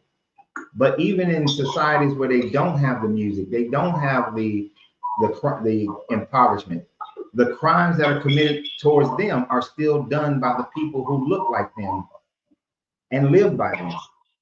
Like, I don't know where you're from, but I'm from Chicago. That's what I'm saying. I know I was in the streets. Like, it's a plan. Okay, so when I'm from so Atlanta. I didn't have to go. Like, it's like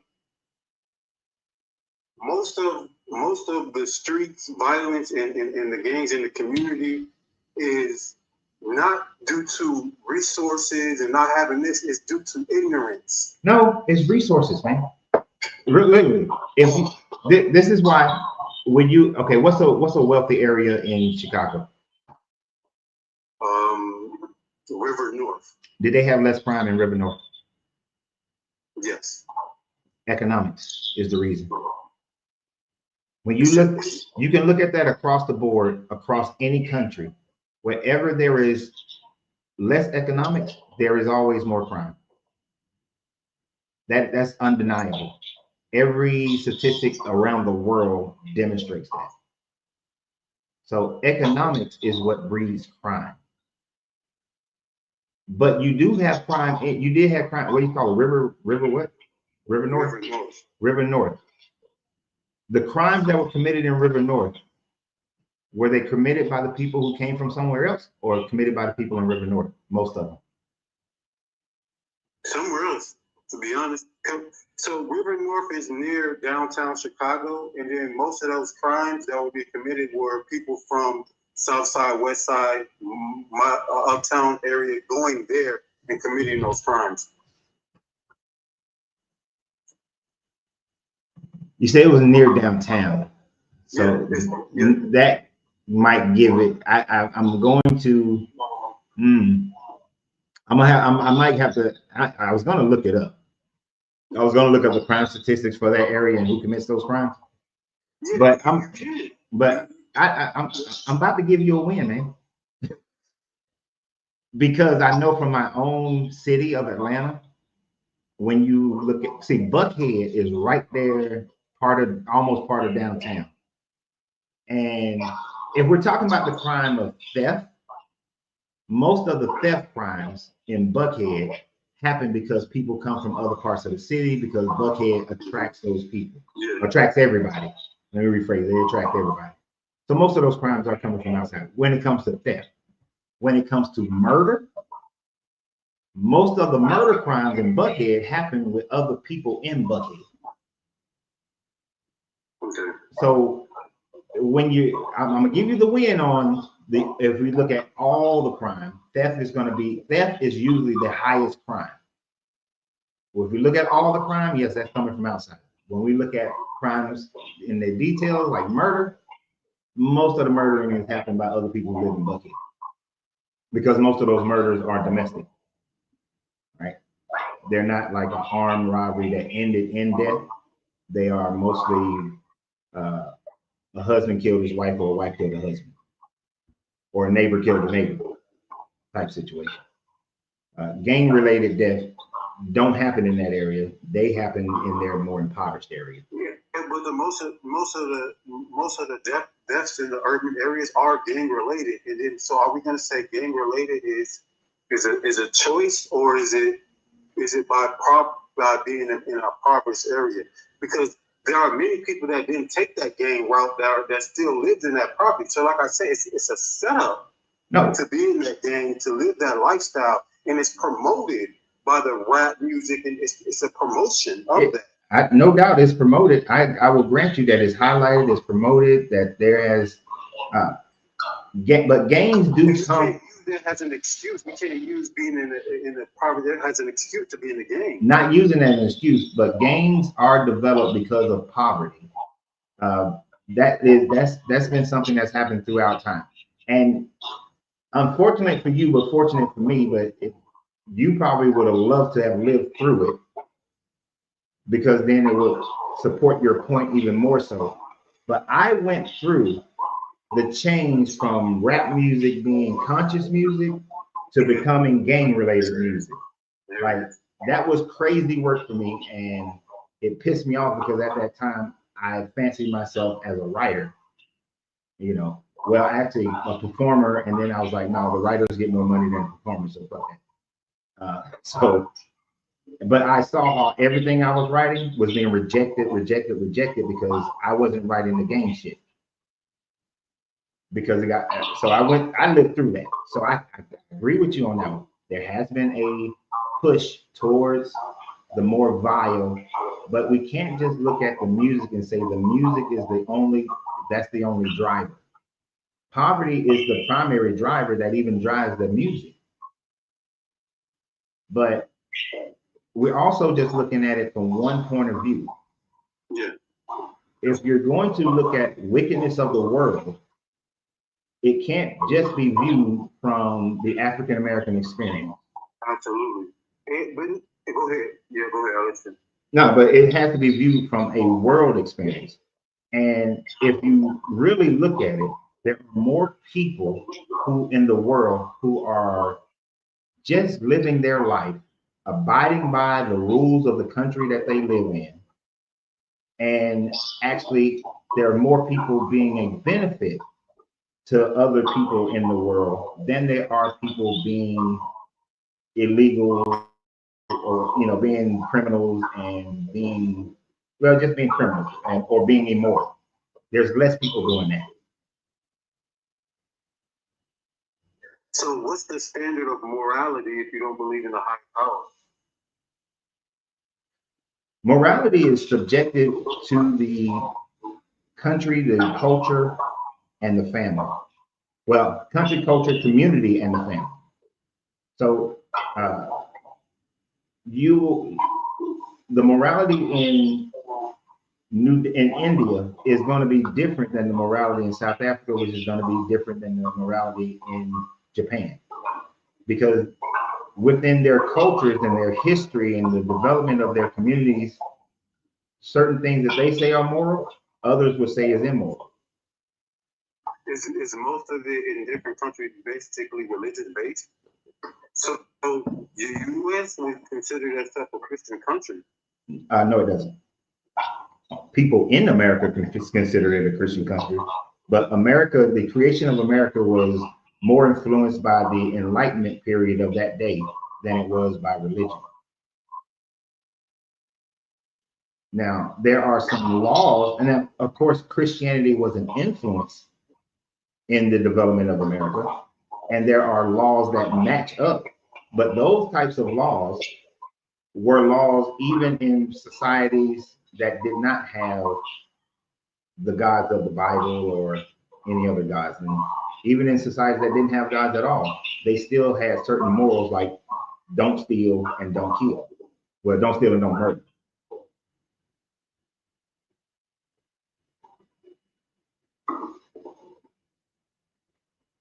Now, if the Federalists hadn't won, the Constitution that the Anti-Federalists wanted America to have was a Christian-based Constitution, but they didn't win. The Federalists won. And the Constitution that we have now doesn't mention God at all.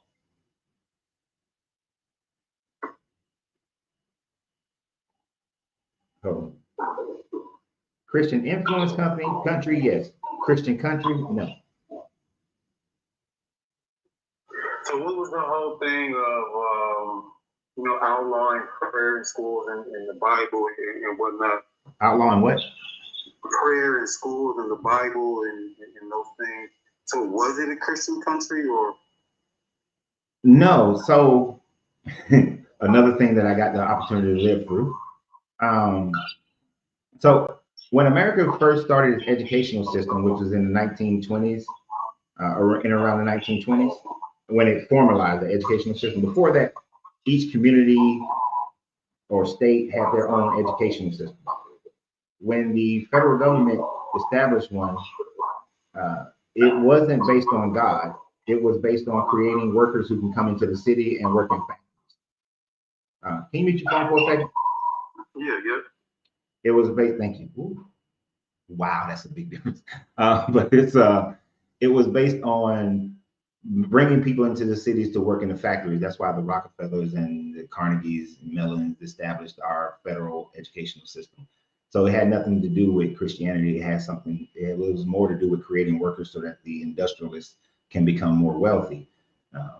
It wasn't until the 1950s that they started putting Bible, prayer, and the Pledge of Allegiance in school, and they utilized the communist threat in order to do that. And so that lasted from like the 50s up until the late 80s is when people started going against the fact that schools were forcing prayer, because schools had started becoming even more, they had moved from just the basic Pledge of Allegiance and just having Bibles in the libraries. And you can have, and I think you still can have Bibles in libraries, but in that mid 80s time frame, they were starting to push prayer, like have morning prayer over the PA system and all this sort of thing. And by that time, we've had a higher introduction of people who had walked away from Christianity. We had a higher introduction of Muslims in American society.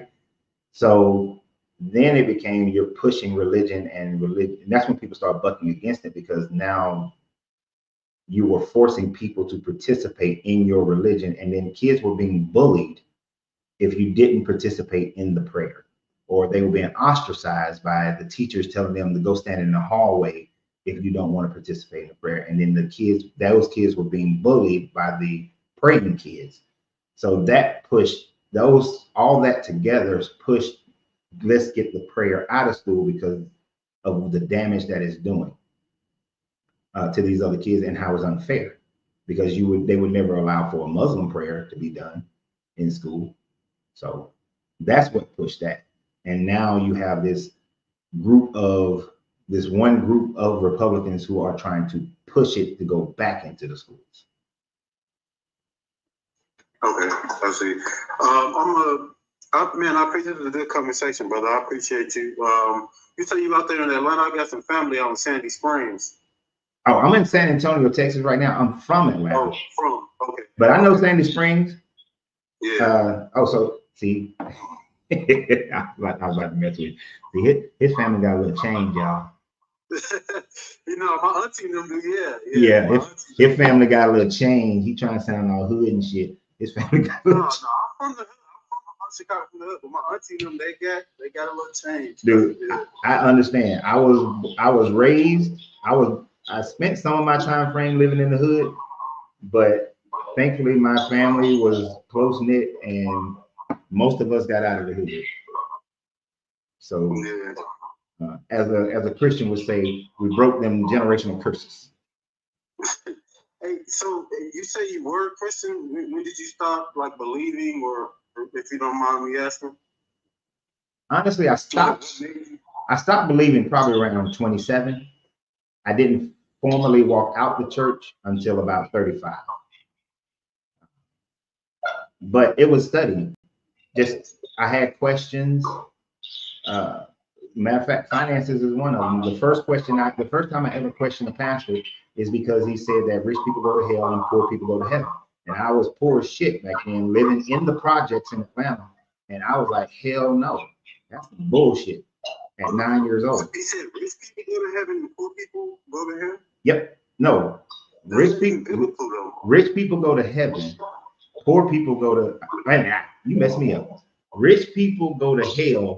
Poor people go to heaven, because it's easier for a camel to go through the eye of a needle than for a rich man to enter the gates of heaven. Yeah. He didn't understand what the eye of a needle was, didn't understand the whole concept behind the camel was carrying all these items, and merely is just saying that a rich person just can't have the earthly attachment to his wealth and has to get off of his wealth. He didn't understand that because he couldn't read. I didn't know that when I was 9 that he couldn't understand that, but it led me to question the pastor. And because I questioned the pastor, and I was a library type person, even at 9 years old, I started studying the Bible, studying the histories, and understanding the culture when it was written. And so anytime pastors or anyone was saying certain things, I actually wanted to correct them, and so that they can have a proper understanding of what the Bible is saying. The thing about it is that the more and more I studied, and when I got into my adulthood and I got the chance, thankfully, to the military, to be able to go to Egypt and Israel and Syria and all those places and meet different archaeologists and museum curators, it allowed for me to study at a deeper level, which the more I studied at those levels, the more I realized this don't work, that this is just something that's created by a small group of people. And from that small group of people, Rome was able to utilize it to catapult it to take over the world. Well, take over the majority of the industrialized world at that time frame. So it was just purely through study. That was a long way to say that. Yeah, okay, but do you believe that there is a creator? Nope. There's absolutely no proof that any intelligent designer designed the universe. So how are we here? Through a process of life and adaptation.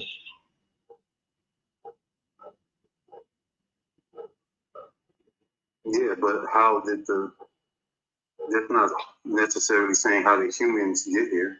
Where did they adapt from?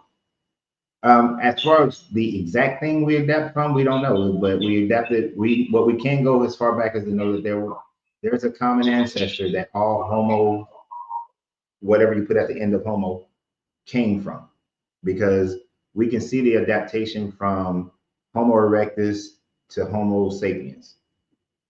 We can see now, personally,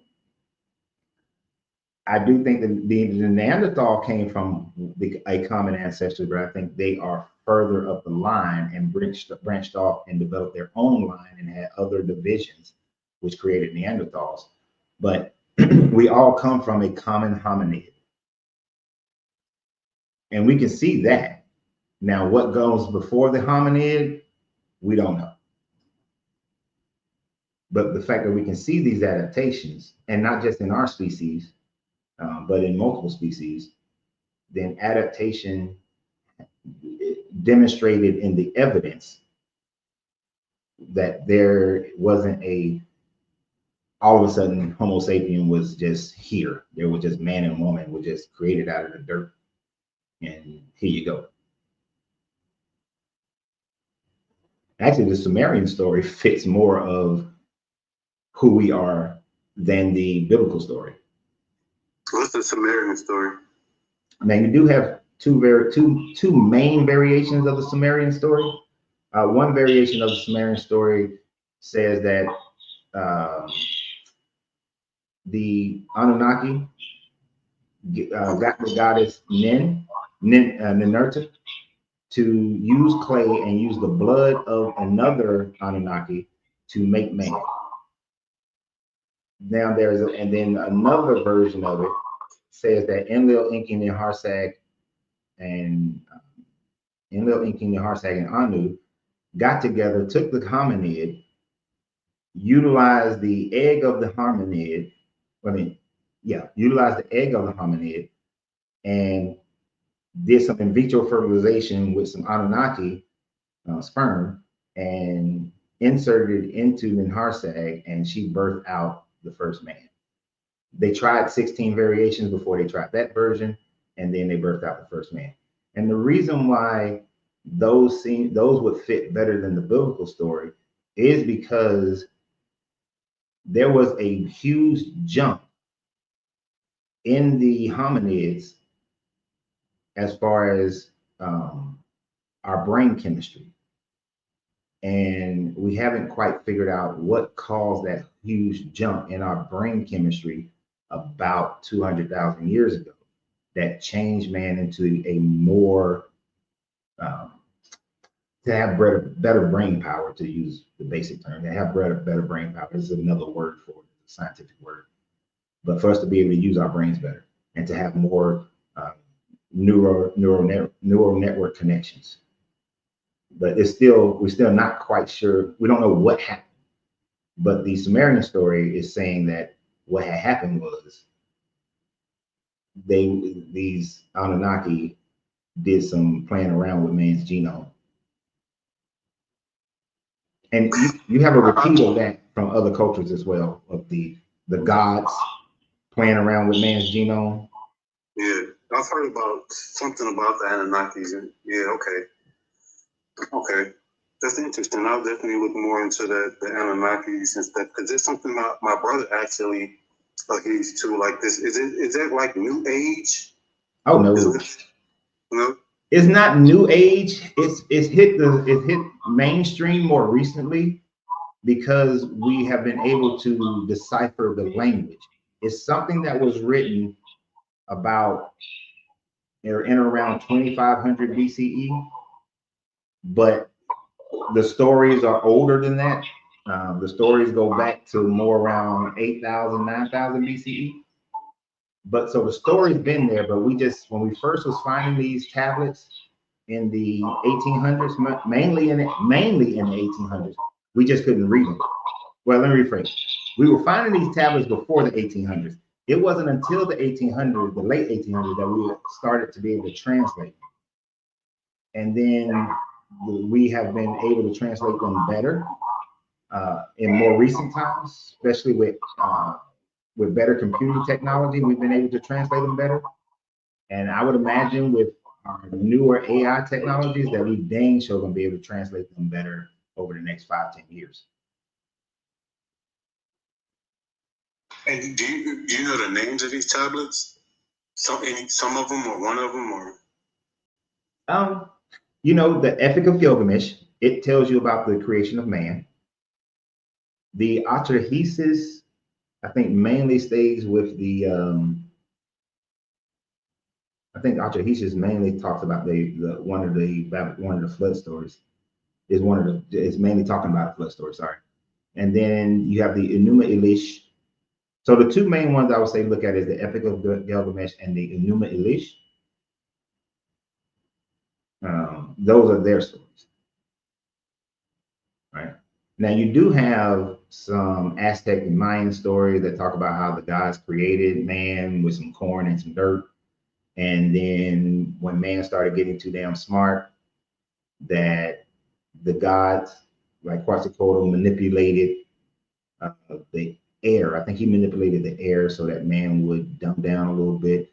And then in the Ifa story, I think it's like man was created, and then some shit was put in the water to change man.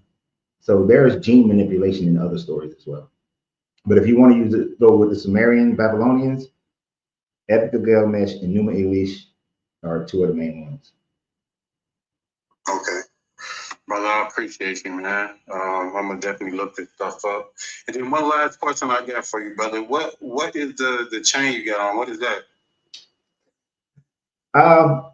For most people today, in modern day, this is the Hansama, which is just it's the evil eye that's with the hand of Hansama, which is to protect you from other people's intrusive thoughts. If we look at it, if you turn it upside down, it's the Jainism version of the same thing. If you turn it upside down and you was in the Middle Ages, this is the hand of Mary, which is supposed to give women fertility. This is a Christian belief in the Middle Ages. give women protection, as well as give them fertilization, but it protects from crib death, protects from crib death. So it's had the only consistent has been this part, which is the evil eye, which is supposed to protect from other people's thoughts. For me, I saw it in the store in Daytona, and I thought that, man, that's a nice piece of jewelry, even though I knew what it meant to different people at different times. I just like the way it looked. Okay. And then by you saying that was biblical, I don't think that the hand, I don't know, I never heard that. Yeah. So when you research any religious history, you're going to find that many of the things that you believe today were not taught back in the day, or you're going to find that they taught things that you would reject today, because religion has always followed the culture. So prior to the scientific age, the modern scientific age, Christianity was just like any other religion, but we're talking about Christianity here. Christianity was very superstitious, had many different things that you would today call witchcraft as part of their teachings, and they validated them. So, like if you were a woman in the 1800s and you had a black cat, they associate, and you were charged, and because many of the women who were charged with witchcraft during that time frame had cats, so then cats were determined to be demonic and tools of witches in the 1800s and 1700s. But of course, now a Christian would reject that. But that was the way Christianity was at that time. And the same thing with the hand of this, when this was the hand of Mary. Christian women who were struggling to have a baby would wear these, and they would put these over their child's crib because they thought that it was demons that was causing children to die in the crib, because they didn't know about crib death. They didn't know babies stop breathing for a certain amount of time in the crib when they're first born. And so they thought that, and they also used to blame Lilith. They believed more strongly in Lilith back then than today. That Lilith was Adam's first wife who didn't want to be underneath him all the time. And then she became a demon, and she became the mother of all demons. And she went out to kill babies because she wanted to kill the children of Eve out of jealousy. So they believed in Lilith, which they got Lilith from the Babylonians with the Lulutu, which was a female demon that would seduce men to come out into the desert, and she would kill them, or she would kill your kids. And Lulutu came from the Sumerians of the Lulutu tree, which was like this demonic tree that Gilgamesh. When you read the Epic of Gilgamesh, you'll read about the Lulutu tree. What was the lady's name again? Lilith. Yeah. Lilith? Mm-hmm. Did you say Lilith? Yeah. Okay, I'm gonna look that up, man. You've been putting some good information on me, brother. I appreciate it. No problem. Actually, even though we started out a little rough, it turned out to be a really good conversation. Yeah, for sure, brother. I appreciate it, man. If you ever on again, I'll hop on, and if you got a different topic or whatnot, I'll hop on. We can Always a different. I try to keep it different. I go live Monday through Friday at 12 noon Eastern Standard Time. I'm in Central though, so but 12 noon Eastern Standard Time is when I go live. Monday through Friday. Tomorrow is gonna be. I got a couple of appointments tomorrow, so we're gonna see about tomorrow. Yeah, I probably start late because I doubt if I can get everything done before 12 noon. Well, 11 o'clock my time. One last question: Is all your topics based around Christianity? Oh yeah. So this channel is called Deconstructing Christianity. So yeah, all of them are almost every conversation on here is. I didn't see. Okay, I just see that the first part says deconstruct. I didn't see the rest. Okay. Yeah, that's what this. Yeah, I'll definitely pop back in. Definitely. Yeah. I appreciate you, brother. I got to get going. I'm driving now, so I appreciate you. Yep, you're driving. You gotta get off phone. All right. Yeah. Appreciate it. Stay safe. All right. Appreciate you. See, now that was a good, started out rough, but that was a good conversation with that young man. And I can call him a young man because he's 35. I'm 54. Can't wait for next year when I can say I'm 55. Y'all crazy. He about to call back as a free man. Y'all silly. Y'all know that I am not trying to convert nobody in this channel. This is for people. That's a decision every individual person has to make on their own. It is not something I am trying to encourage. Because some people will lose their shit if they ever left their religion. And I don't want them to lose their shit.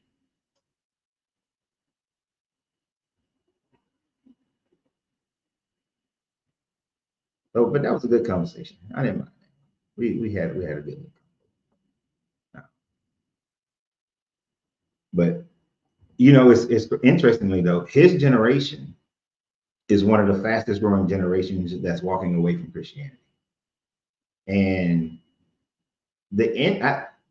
you know, when I was growing up as a kid, the end times, I am young too, or you young, Miss Big Ups? How old are you, Miss Big Ups?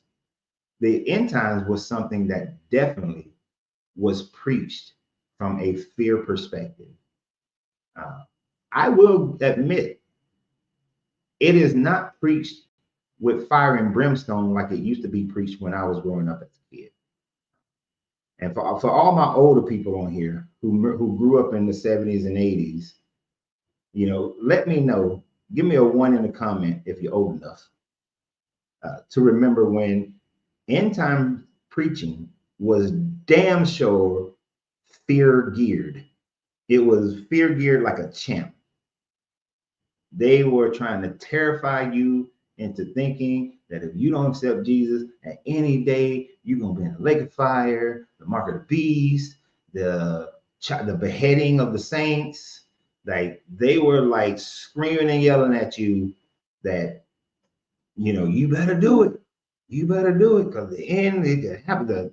And they would say, no man knows the hour, but yet it's now. It's happening right now. Look at the signs are everywhere, but no man knows the hour. And both of those can be true at the same time. When all this stuff supposedly, let's just for shits and giggles, let's say that the book of Revelations is true. And these things start happening in the order. They can all happen in the order and still nobody would know the time of the end of the Battle of Armageddon and the return of Jesus and with his army and the kingdom and all that kind of stuff. You still wouldn't know the time, but you still would know the signs, and the signs still have to happen. But they utilize that to scare all the shit. I see a lot of ones, but they utilize that to scare the shit out of you. They told you if you didn't become a 7-day Adventist. Yeah.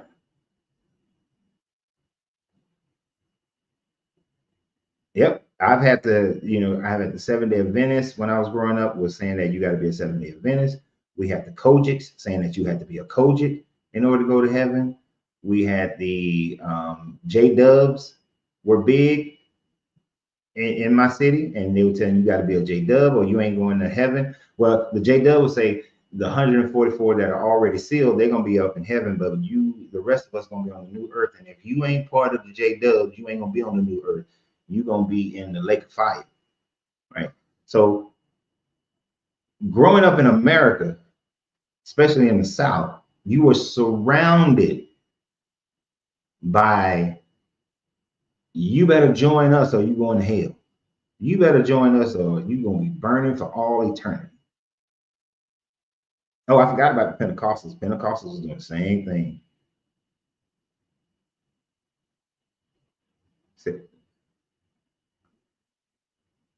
What is a holy roller?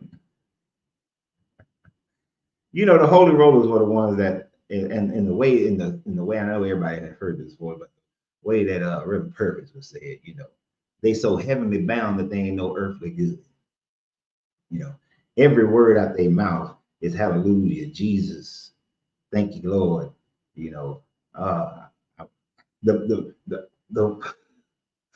the biggest instance of a holy roller that I've ever seen, actually, damn, like 3 of them came to mind right there immediately from the one that I was talking about.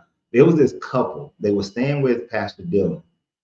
And according to their children, Pastor Dillon's kids, and we were all teenagers at the time frame, this young married pastoral couple, when they had sex, the whole time they having sex, they thinking Jesus. Why they having sex? I was like, that's crazy work. But then you got the other version of holy rollers who they, you know, Miss Lockhart, she's sweet, she's praise Jesus, mother of the church, and oh, I've been pristine my whole life. And then she would criticize any young girl who came in there, you know, they say, come as you are. Oh, her skirt too short. Oh, you shouldn't be sitting up in the front. You might distract the pastor.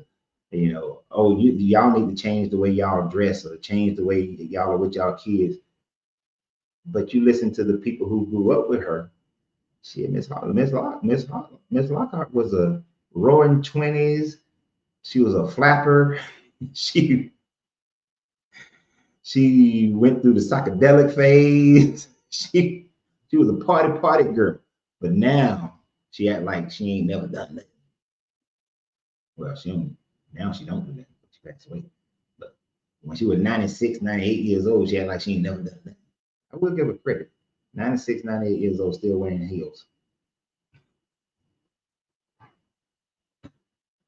So when I say holy rollers, it's those people who they so damn Christian, so damn holy that they ain't no earthly good to nobody, and they put on this persona that they've always been this way since birth. You know, and good and criticize the shit out of other people for not being where they claim that they are. Now, I might have fancied myself somewhat of a holy roller, but I didn't have that criticism of thinking people got to jump to where I was at when I was a Christian. But if it didn't fit Christianity, didn't fit the Bible, it wasn't going to be done. It was not going to be done. Y'all about to celebrate Halloween? Not. My kids didn't get a chance to go do Halloween until shit. I was about 30 before my children were able to do Halloween. Because before that, I was like, nope, that's the devil's work. I don't want to hear shit about no All Hallows Eve. That was the devil's work. We ain't having no Christmas tree, no Yule logs. Y'all want some gifts? We're gonna do Kwanzaa, but we ain't doing Christmas. We know Kwanzaa made up, but Christmas got that satanic root to it. That's how I was as a Christian. We ain't doing none of that. None of that. Ain't no Easter bunny, no eggs, and ain't doing no hunts. I chastised the church for doing Easter egg hunts. Chastised the church for doing trunk or treats. Worshiping the Indian. That's devil work. Ain't no May Days. We ain't going to do May Day. No fall festivals. That's paganism. I was one of them kind. If the holiday wasn't in the Bible, now we did Passover, we did the Feast of Trumpets and the Feast of Weeks. We did the Bible holidays in my house.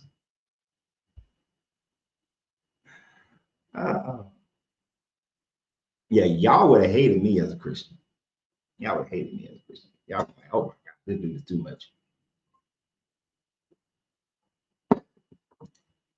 He damn sure he on all the bullshits.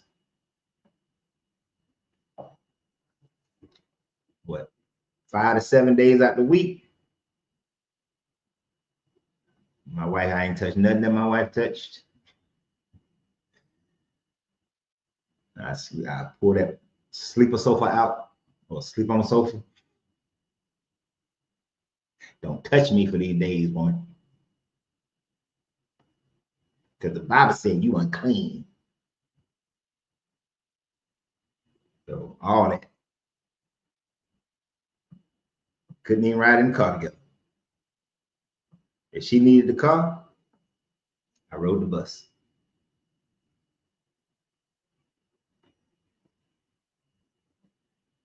Which was a pain in the ass in Germany. And other than in the summertime, because then I would ride my bike to work. But all that. Thank me that I got out of that bullshit.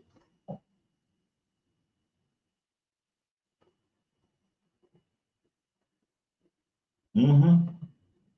No, bro. See, y'all or nah, Passover wasn't difficult, right? You just go to the Jerusalem grocery, you go to the Israelite grocery store, and you get all your stuff from them. Yeah, that's all you do. You go to the Jerusalem bakery and get your bread. You go to the Jerusalem, you go to the what was that? I forgot the name of the damn grocery store, but there was this one plaza where I lived, and I always, whether I was in Tampa or Atlanta, and easy when I was in Germany, there was always a Jewish market where you can get all those things. So yeah, I ain't cook shit. I just go and get it from them. Yep, I was that way. Get away from me, you unclean woman.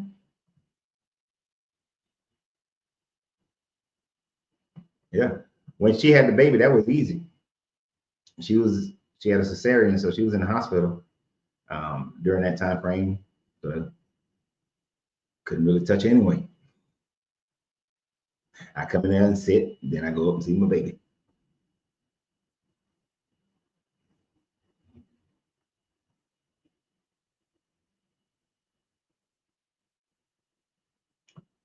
Because if you guys remember, that's what I thought, that in my mind, I was going to be a reformer of Christianity back then.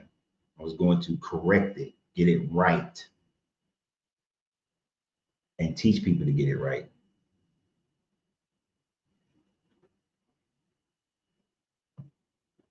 But in all that study, came to realize how wrong it was. Even when I was doing the stuff, I was still having issues with it. So it wasn't like 27, everything just clicked, that something's wrong here. It was like from 18 to 27, I was like, yeah, okay, but this is what they really mean.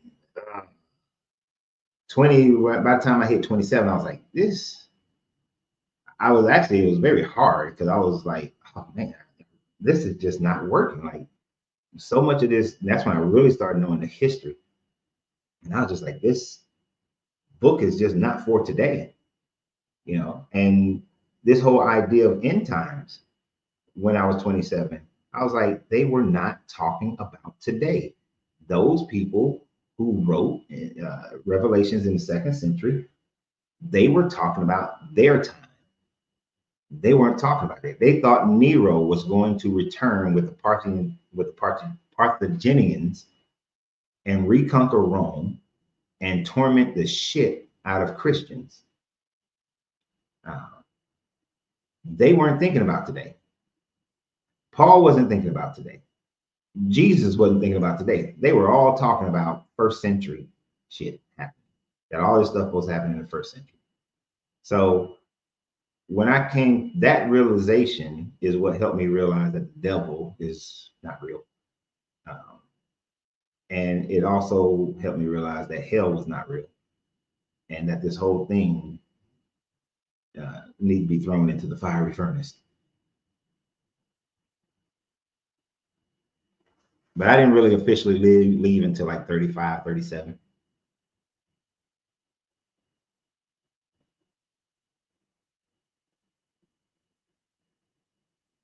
Well, you can try to fight hard for all the credibility you like.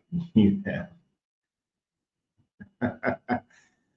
Whatever, man.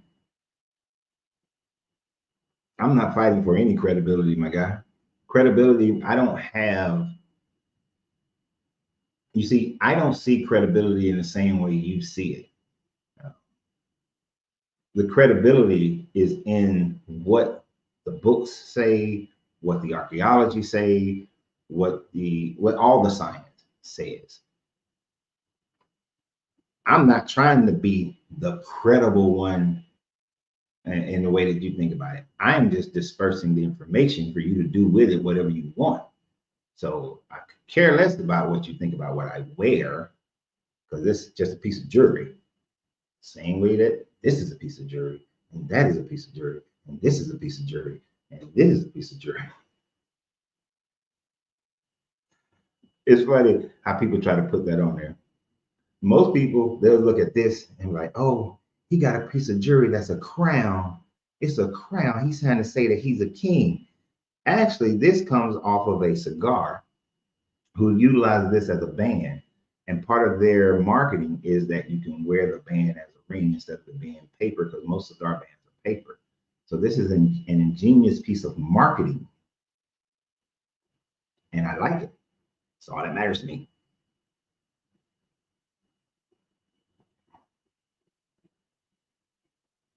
So I like how they try to indicate who I am.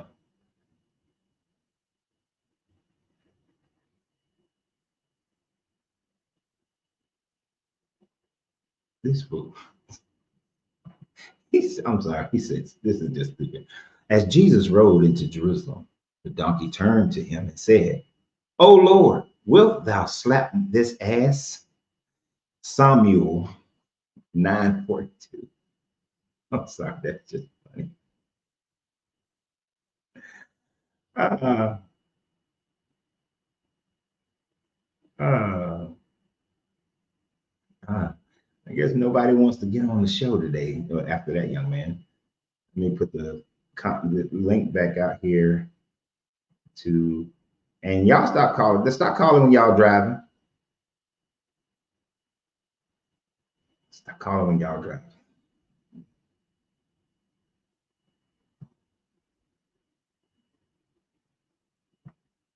But yeah, we need to see, you know, if a believer truly wanted somebody to believe in this, these so-called things in Revelations have to happen in their order.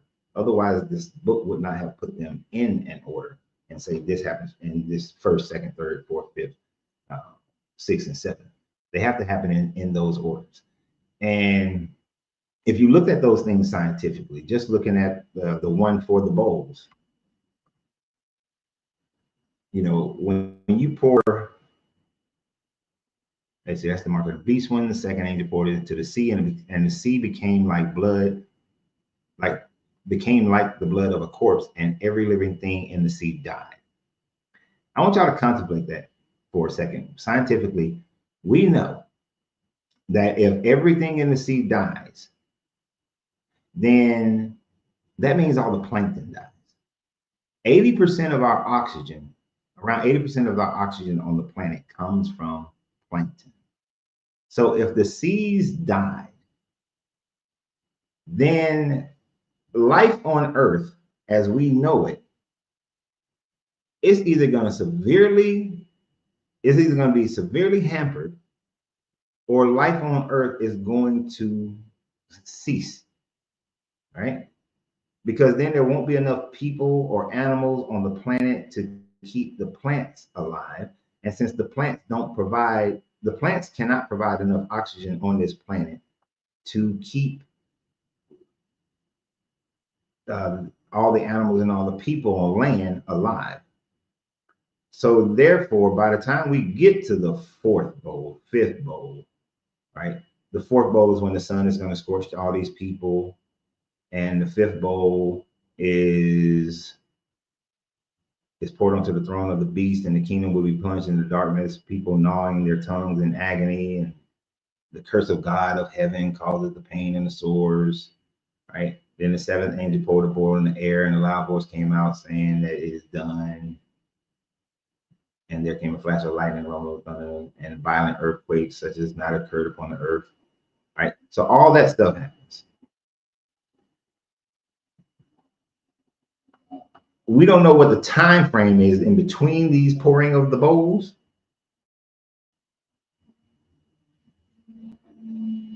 But governments will cease to exist with just the one where it turns all the oceans and kill all the oceans, and the oceans died. We're not going to have any. You're going to reduce this population from 8 billion to about 8 million. You're going to kill 90% of the population when that happens. And then, well, there was a movie or something that I was watching where there wasn't enough air on the planet, and everybody had to wear like oxygen masks and shit like that. Like the only people alive are going to be, if people survive that, that's how they're going to be.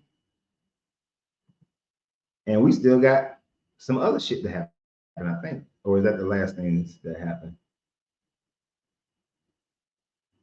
The bowls are last? Okay, yeah, I think the bowls are last. Yeah. So the bowls are last. So you not gonna have, there ain't gonna be enough people around after them bowls. And before the bowls, you got the trumpets and the scrolls. So let's go to the trump. If y'all are writing, I can't. I'm not looking at what y'all writing on TikTok and Facebook.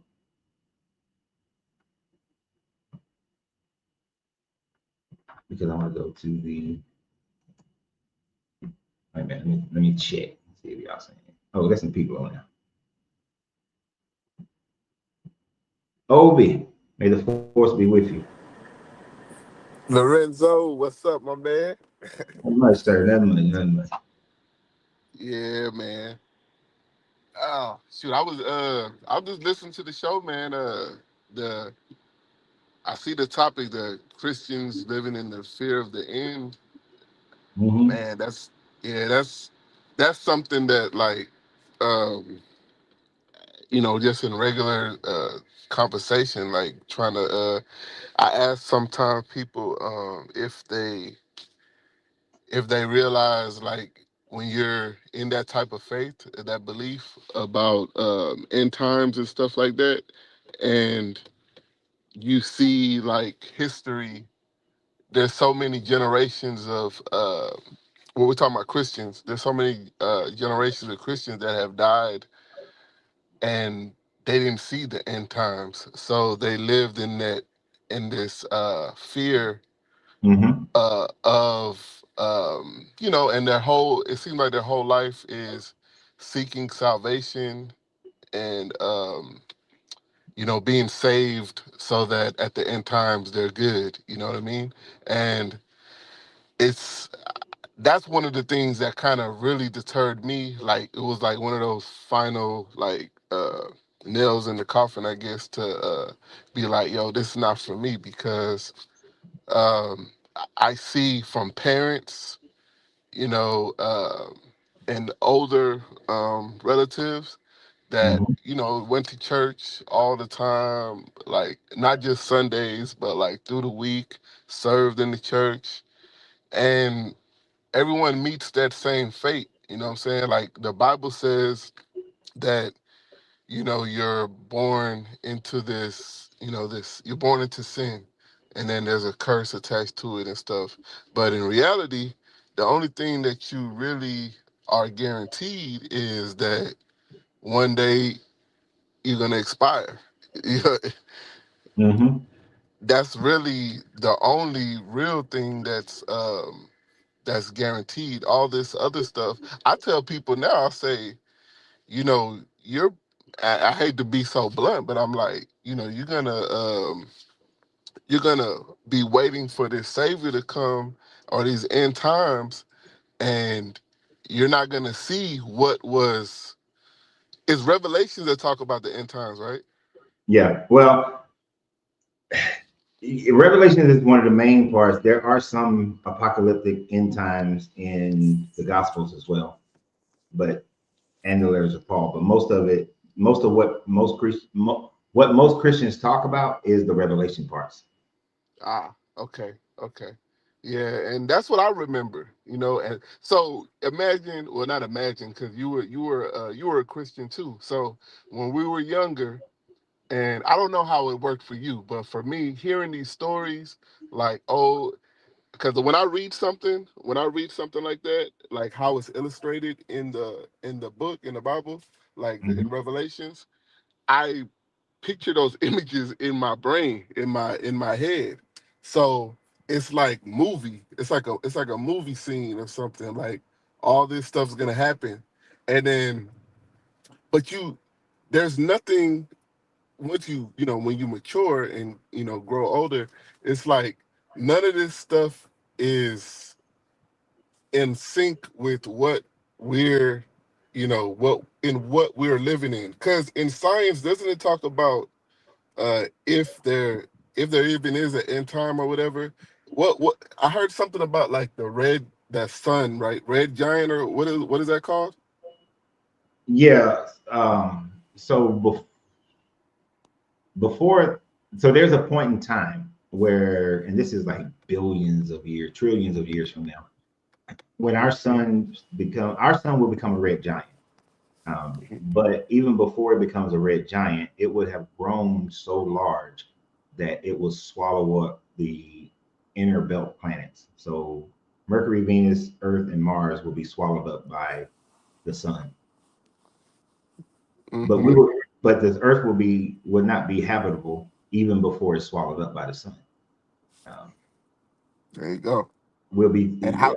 as it grows, we'll be too damn close to it, and we'll burn up either through we'll burn up from the radiation and the heat. hmm, But this is eh, trillions of years from now. Are you versed? Are you like well versed in that? Like that? Depends on what aspect of it. Because my thing is this: like, how come whenever that scientific research and stuff was done, or whatever it came as a true, Mhm. because it's a theory, right? No, that's not a theory. That's a reality. Okay, okay. Yeah. And what are they basing it off of? Because are they basing that like? Because I've read about like our galaxy, our universe that we're living in, our the that we're living in. That obviously there was something beforehand, and are they saying that there was the ones that was before us was that's what happened to it before? Are we talking about our galaxy, our universe, our known universe, or are you talking about our sun becoming a red giant? So in our universe that we're living in right now, Uh-huh.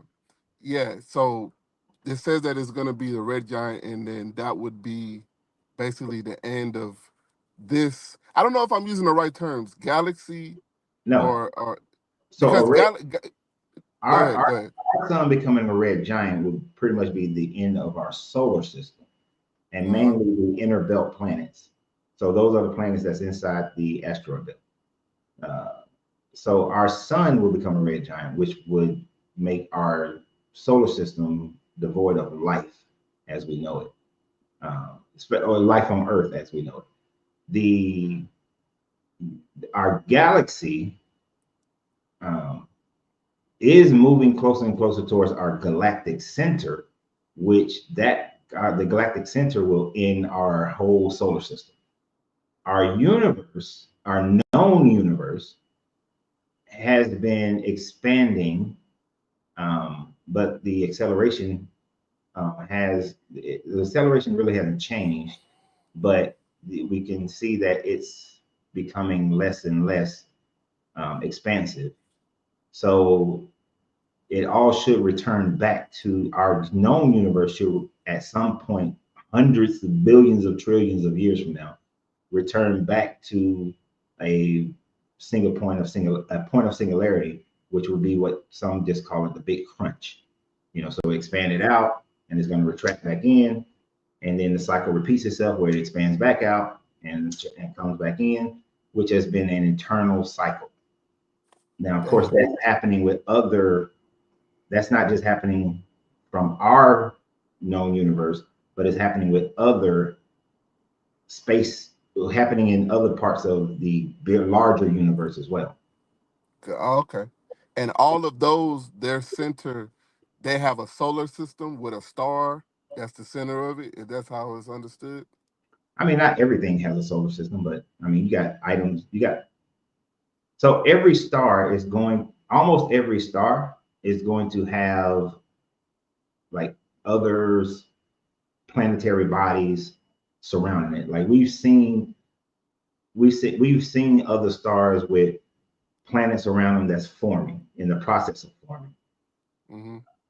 So we've identified some of those things happening. We've identified red giants in their growth. We identified how our sun is growing. It's an incredibly slow rate, but we see that it is growing. We see that the moon is moving further away from Earth. So we see all those things, and they've been measured over time, right? So we know these things are happening, which gives us, with all that evidence, it gives us different theories that are beyond what we can definitely pinpoint. Mm-hmm. But it's enough evidence there to make the hypothesis. Mm. So what the primary hypothesis is that our known universe and our galaxy and everything in it formed from a singularity that had previously went through the same cycle before. Mm-hmm. So it's a cyclic thing that continues to happen, and other singularities have happened within that universe as well. Ah, man, and shit, that makes a lot of sense, and and that leads back to, with that information out there, I don't understand. I think people should just be living their lives and, living good lives, like, with some morality, and not worrying about like end times, because it's whatever end times is so far away from now that, you know, it's the I know the story the Bible shakes, and it's fear. It is fear. That's what it does. It's like fear. Oh, if you don't do this, then punishment. It's almost like a child and a parent type thing. Mhm. Yeah, it is. And the thing about it is that they make up these stories about God and what this God has done and all these sorts of things without any evidence of these gods at all. It's not even like the effect evidence. Like, so there's hard evidence that you can go look at, and then there's effect evidence. So you see the effects of something. We may not be able to see the something, but we see the effects of that something. And using, depending on what branch of science we're looking at, whether it's archaeology or astrophysics, we either use that archaeology and the techniques surrounding it to be able to have an idea of what happened, or we use math to have an idea of what happened. But when it comes to these religions, and it comes to, especially like, and we here talking about the Bible, uh, Hmm. instead they just, whatever they view with their eyes, and they just create a whole narrative about it, or what happens as an experience. Oh, we lost this battle. God must have been against us. You know, oh, we found a big ass femur. We know we have femurs in our human leg. We found this femur. We don't know where the femur came from. Oh, giants. Must have been a time frame where there were giant humans. You know, but as we mature in our science, we recognize, and in our psychology, we recognize that, oh, you lost this battle because that army was better equipped or better managed.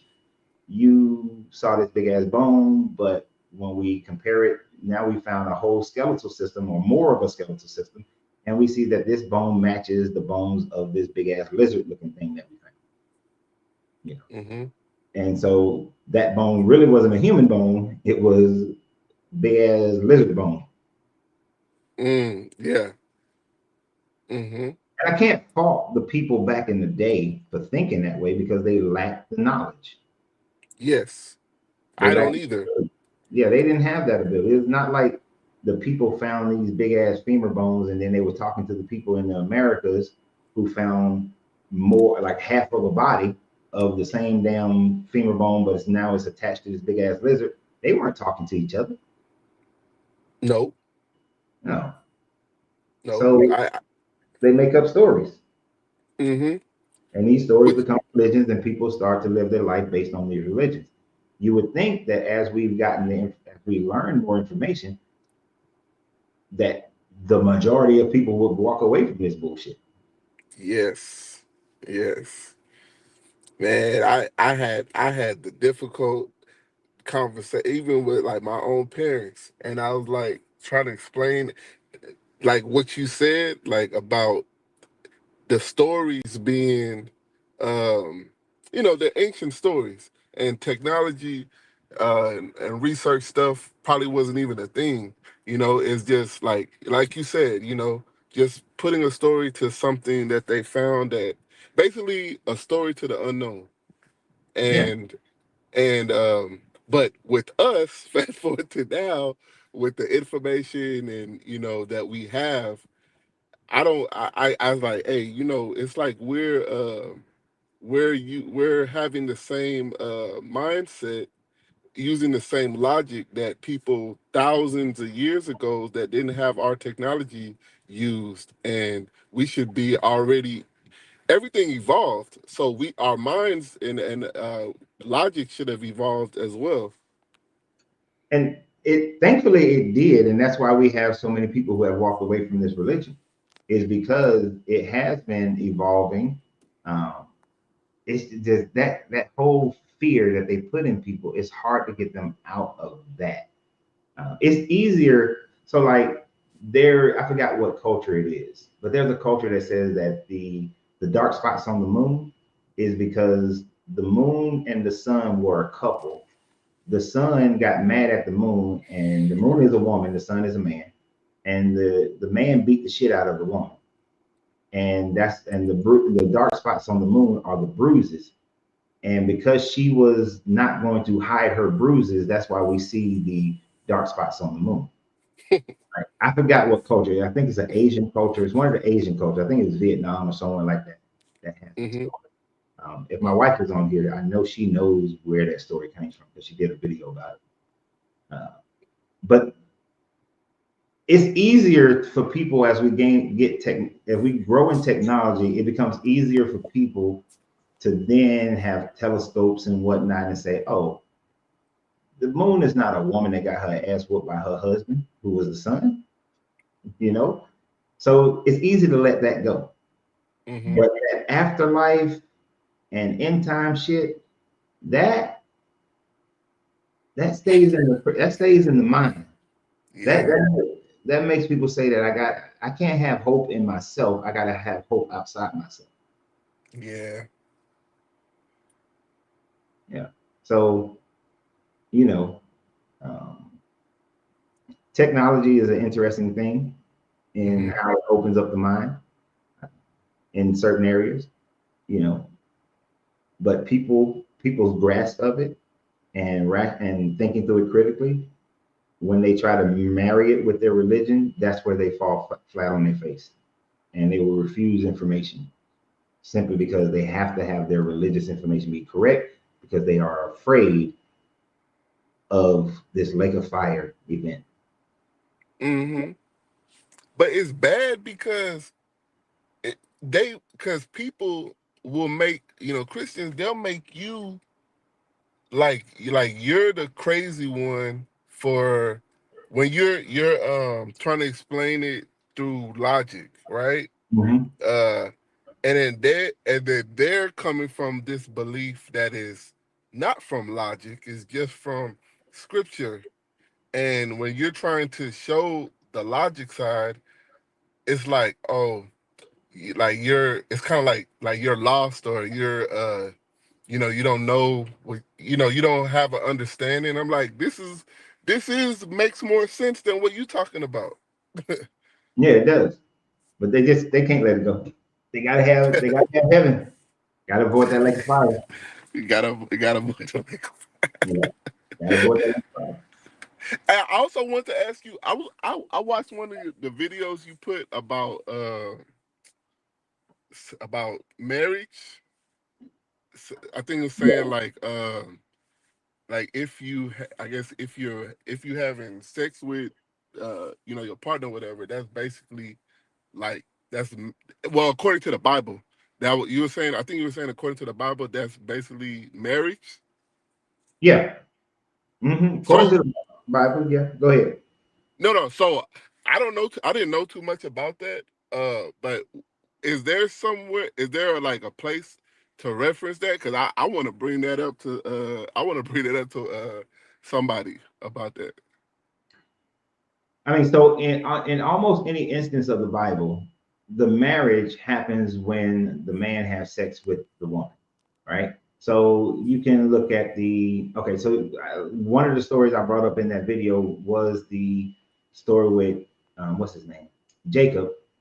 Jacob was supposedly working 7 years in order to marry Rachel, but even though they had the whole ceremony, they had their ceremonial practices, but they had their ceremony. There was no government, no license, no paperwork that was done. But he didn't marry Leah until he slept with her. So and if you notice in that story, he said that he slept with her and then revealed that it was Leah, and then he was pissed off at Laban for giving him the wrong woman. So once he had sex with Leah, she became his wife. And then he worked for 7 more years. They had all the ceremonial shit. And then he had sex with Rachel. And then Rachel then becomes his wife. So anytime you're reading these stories, unless a woman is posing as a prostitute, when they sleep with each other under the thought process that we are getting married, that's when they become wife. Solomon, we talked about Solomon yesterday. Solomon never had sex with the first Philistine woman. So even though they was going through all the ceremonial stuff, she never became his wife, and then that woman became the wife of his best man after they had sex. Then they became the wife. Uh, so you can point to any of those stories where there is the covenant of marriage comes when the persons have sex with one another after they come to an agreement. Well, they come to an agreement first, and then they have sex. In the Levitical law, that if a man were to a unbetrothed woman and he is caught, then he has to pay the father the bride price, and then she becomes his wife. They already had the sex, but there was no bride price paid. So now he pays the bride price because he tainted the property of the father, which is the daughter. Oh yeah, So, I remember you saying that on there. And that, yeah, I remember that being that's something that I feel is overlooked. Like nobody talk about that. Nobody nobody talks about that. Like that's crazy culture right there. mhm. So I should have said that. I just thought about this. I should have also said that when Adam and Eve were in the garden before they ate from the tree and went through their little punishments and all that stuff, they were shacking up, right? The first Yeah. time it says that they had sex is when Cain was produced, right? hmm So it says he knew his wife, but you can make the thing say, well, it said he knew his wife, so she was already his wife before then. So they might have had some sex beforehand, but uh, it's interesting. She's never mentioned to be a wife until they had sex, and then she's mentioned to be a wife. So sex is what makes you married. And as long as the woman is not betrothed to someone else, or she is not a prostitute, um, or she's not married to someone else already, then that woman becomes your wife, according to this story. So polygamy. hmm So but the Bible Christianity will say that was it adultery or is it adultery? And so if you have sex before the formal marriage or whatever, right? That's is that the right word? Adultery or No, adultery is only when you're having sex with another man's wife. what is the other term? It's not adultery. Fornication, Fornicate. Yeah. right, fornication, which actually should be translated as sexual immorality and not fornication, because fornication is just a type of sexual immorality. And fornication is when you have sex with another man's wife. Uh, that's all fornication is sex with another man's wife. Mm-hmm.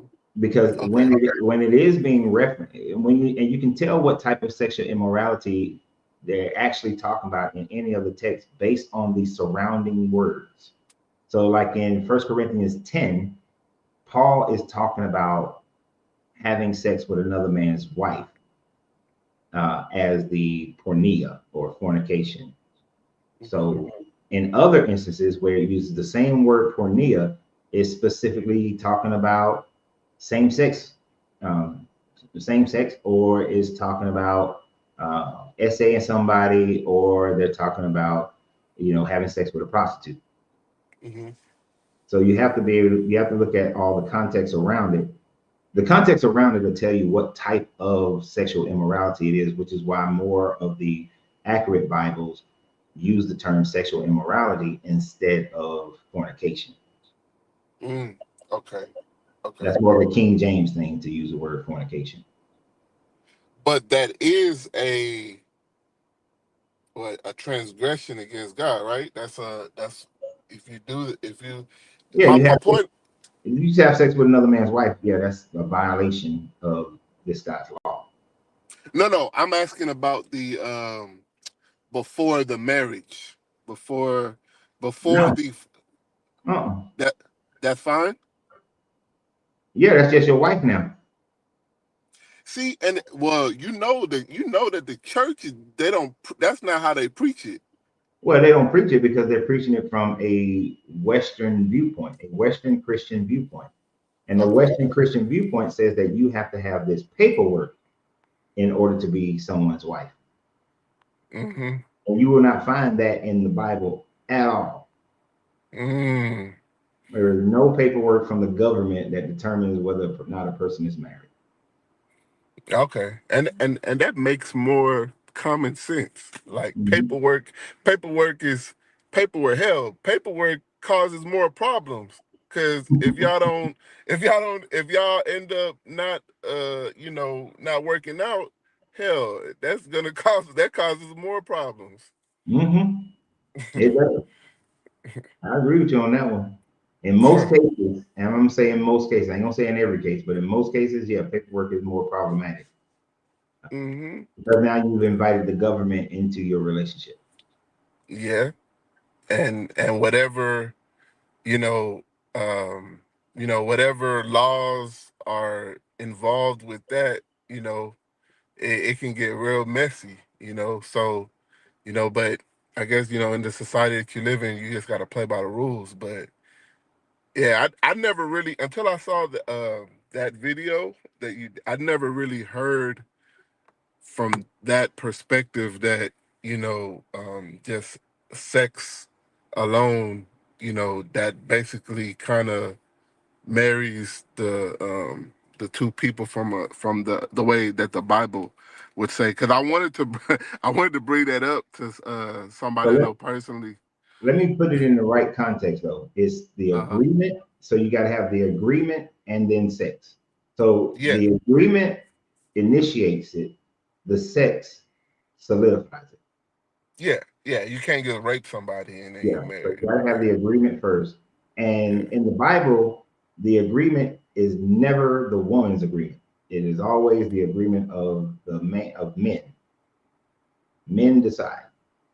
Women don't. Ah, I never really thought about that. And Yeah. yeah, A rape victim dang, will marry her rape. dang. A rape victim is not going to want to marry her rapist in 99% of the time. True, true. Even though, if you want to be technical, um, because SA can be by age thing too, right? Depending on by the law. In our culture, yeah.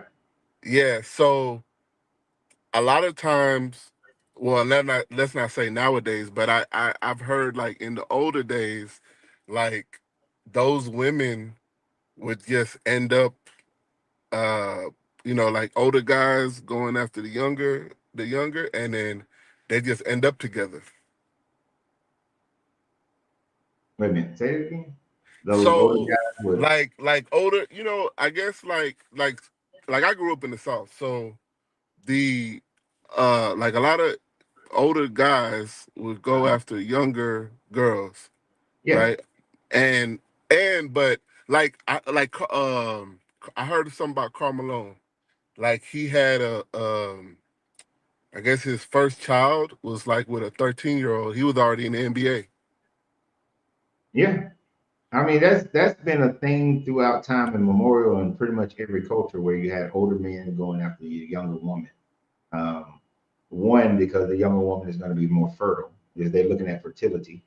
Also, it was just the control mechanisms that was there because in most cultures, as soon as a girl starts having her menstrual cycle, now she's considered a woman, so now she's eligible for marriage.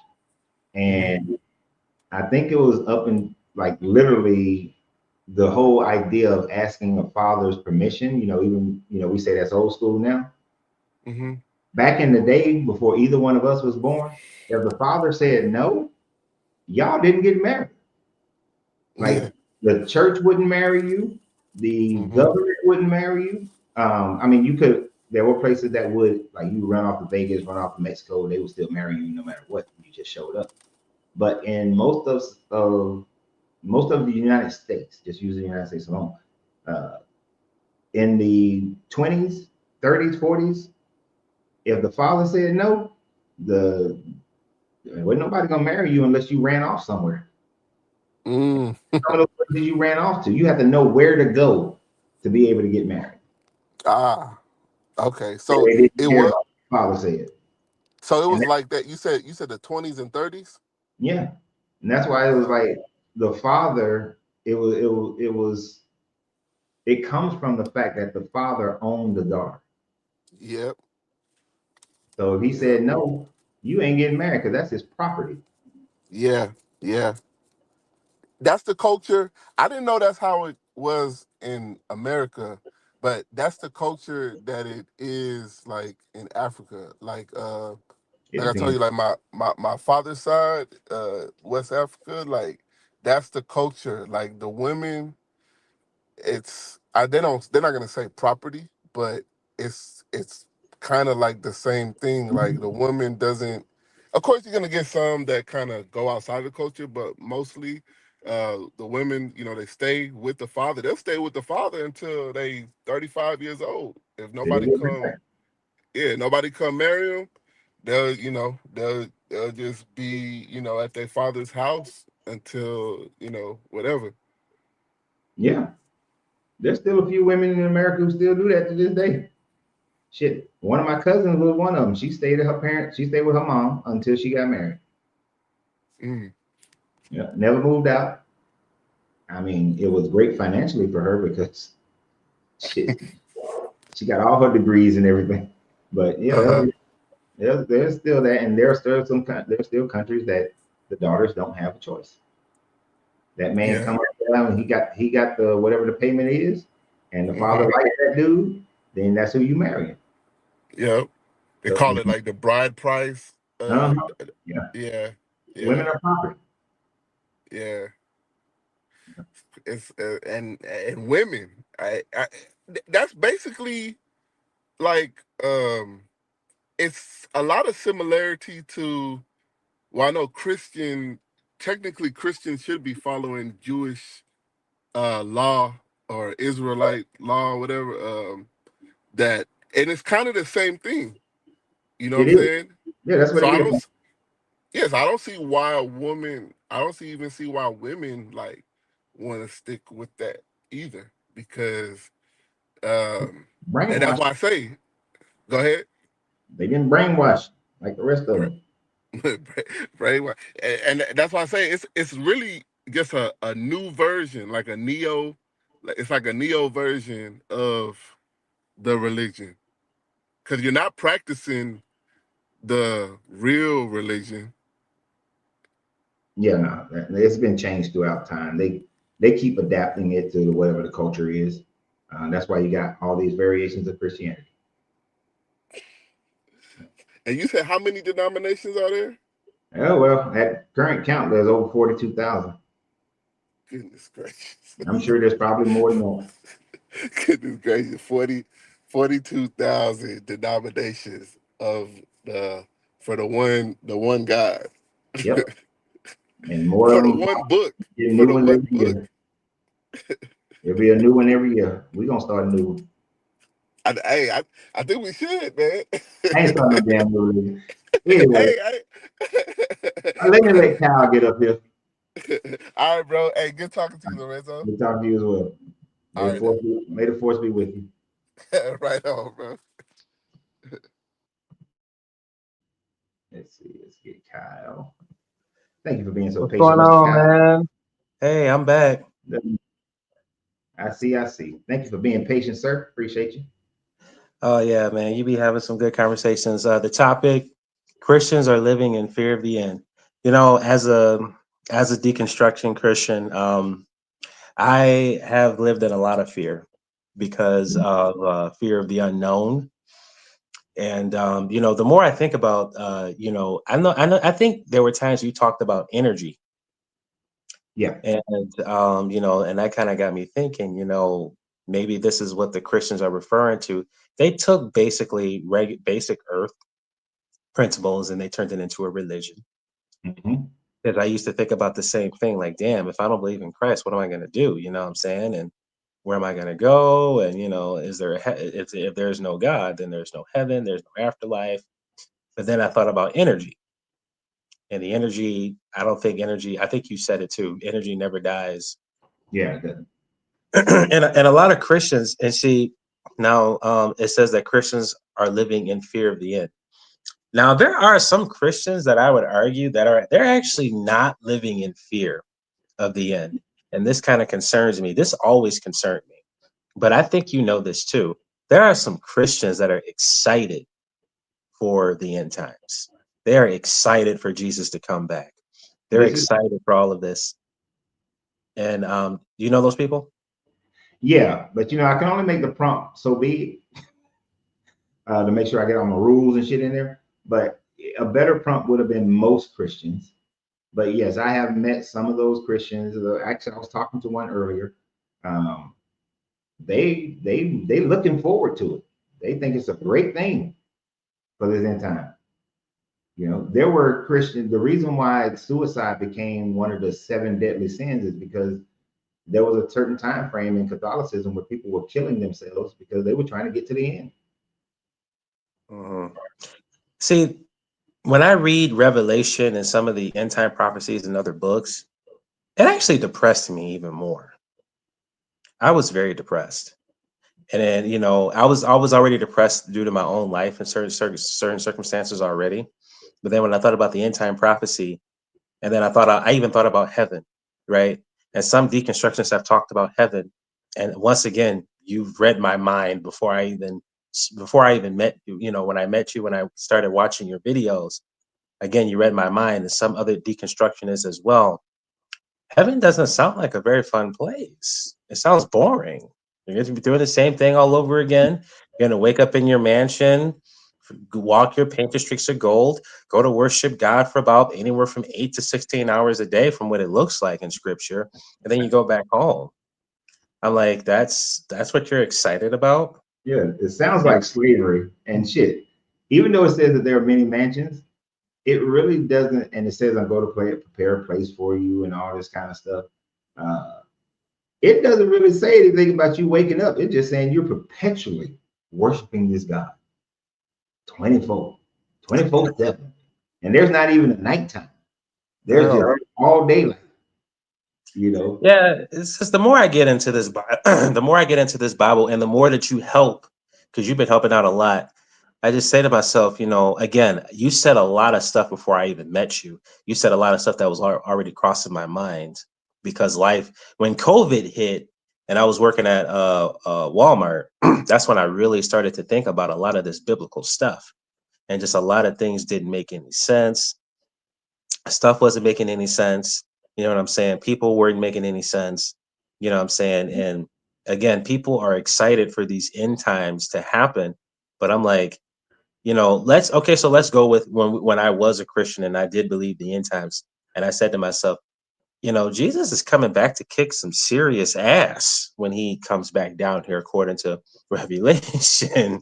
So I said to myself, I wonder, do Christians really think I'm not excited for people to go to hell? You know what I'm saying? I'm not excited for people to spend eternity there. I'm not excited for people, I'm saying, like, they would think atheists is like you would go to hell. I'm like, I'm not excited for that. I'm not excited to sit up in heaven, and then it says in the Bible, and you pointed this out as well in Scripture, that Jesus and the angels are going to sit and watch those people go up in smoke forever and ever and ever. Mhm. And I'm just like, that's so. You know what I'm saying? All of these different aspects of what you're going to be doing in heaven.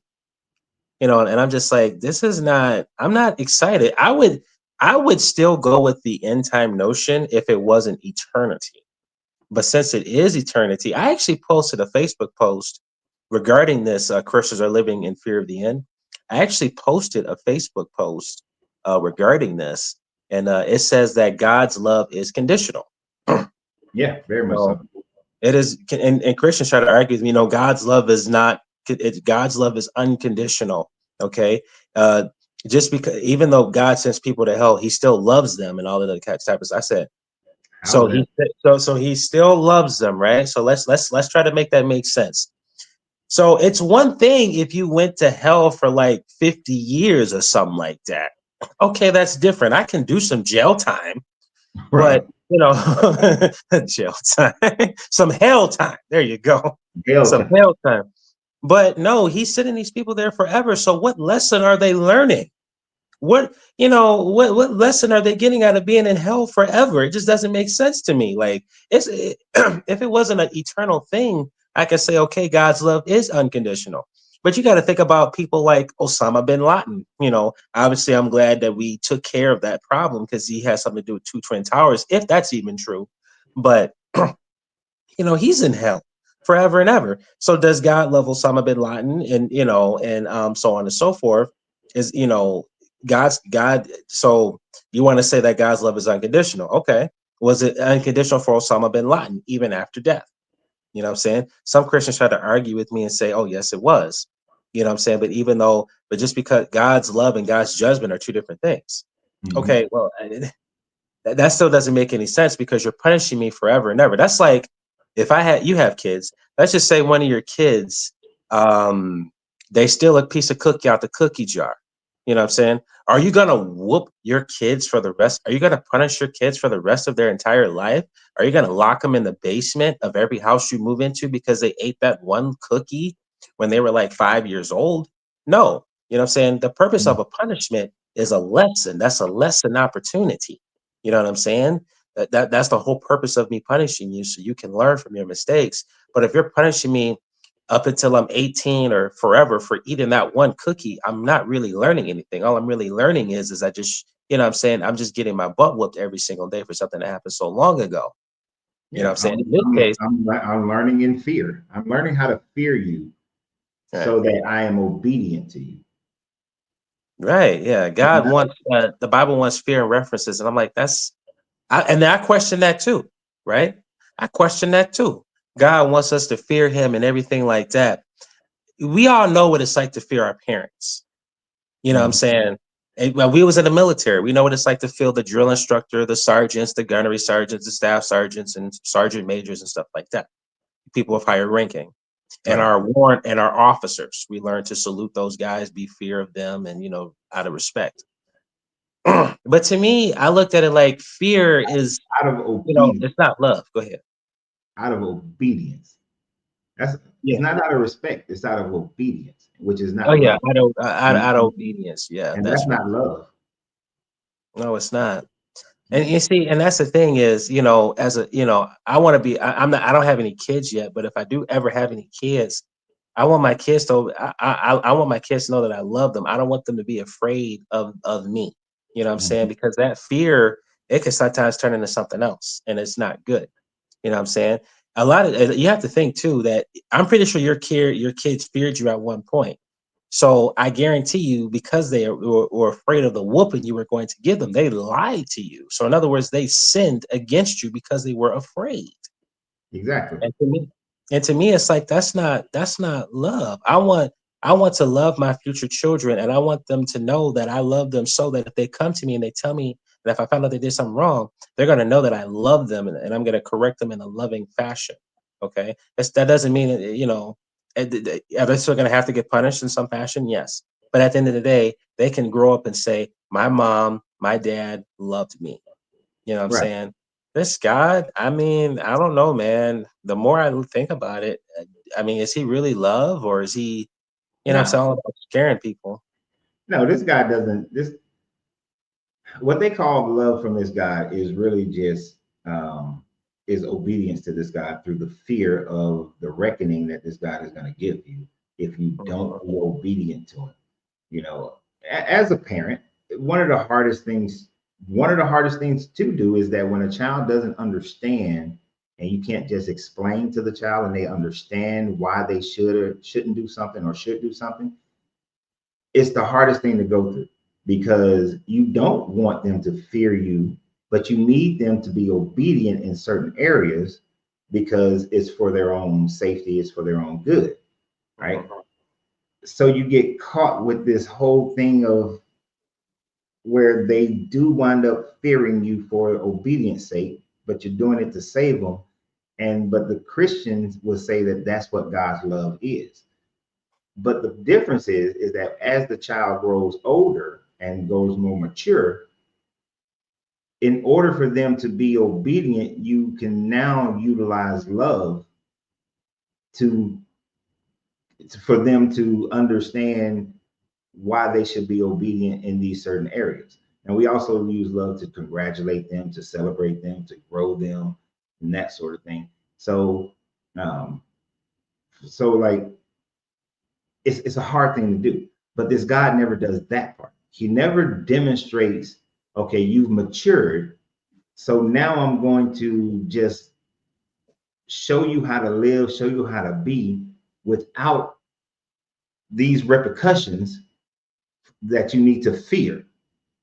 You know, so if this God just said it, if this God's end time was okay, for those who were obedient, you get to go to heaven.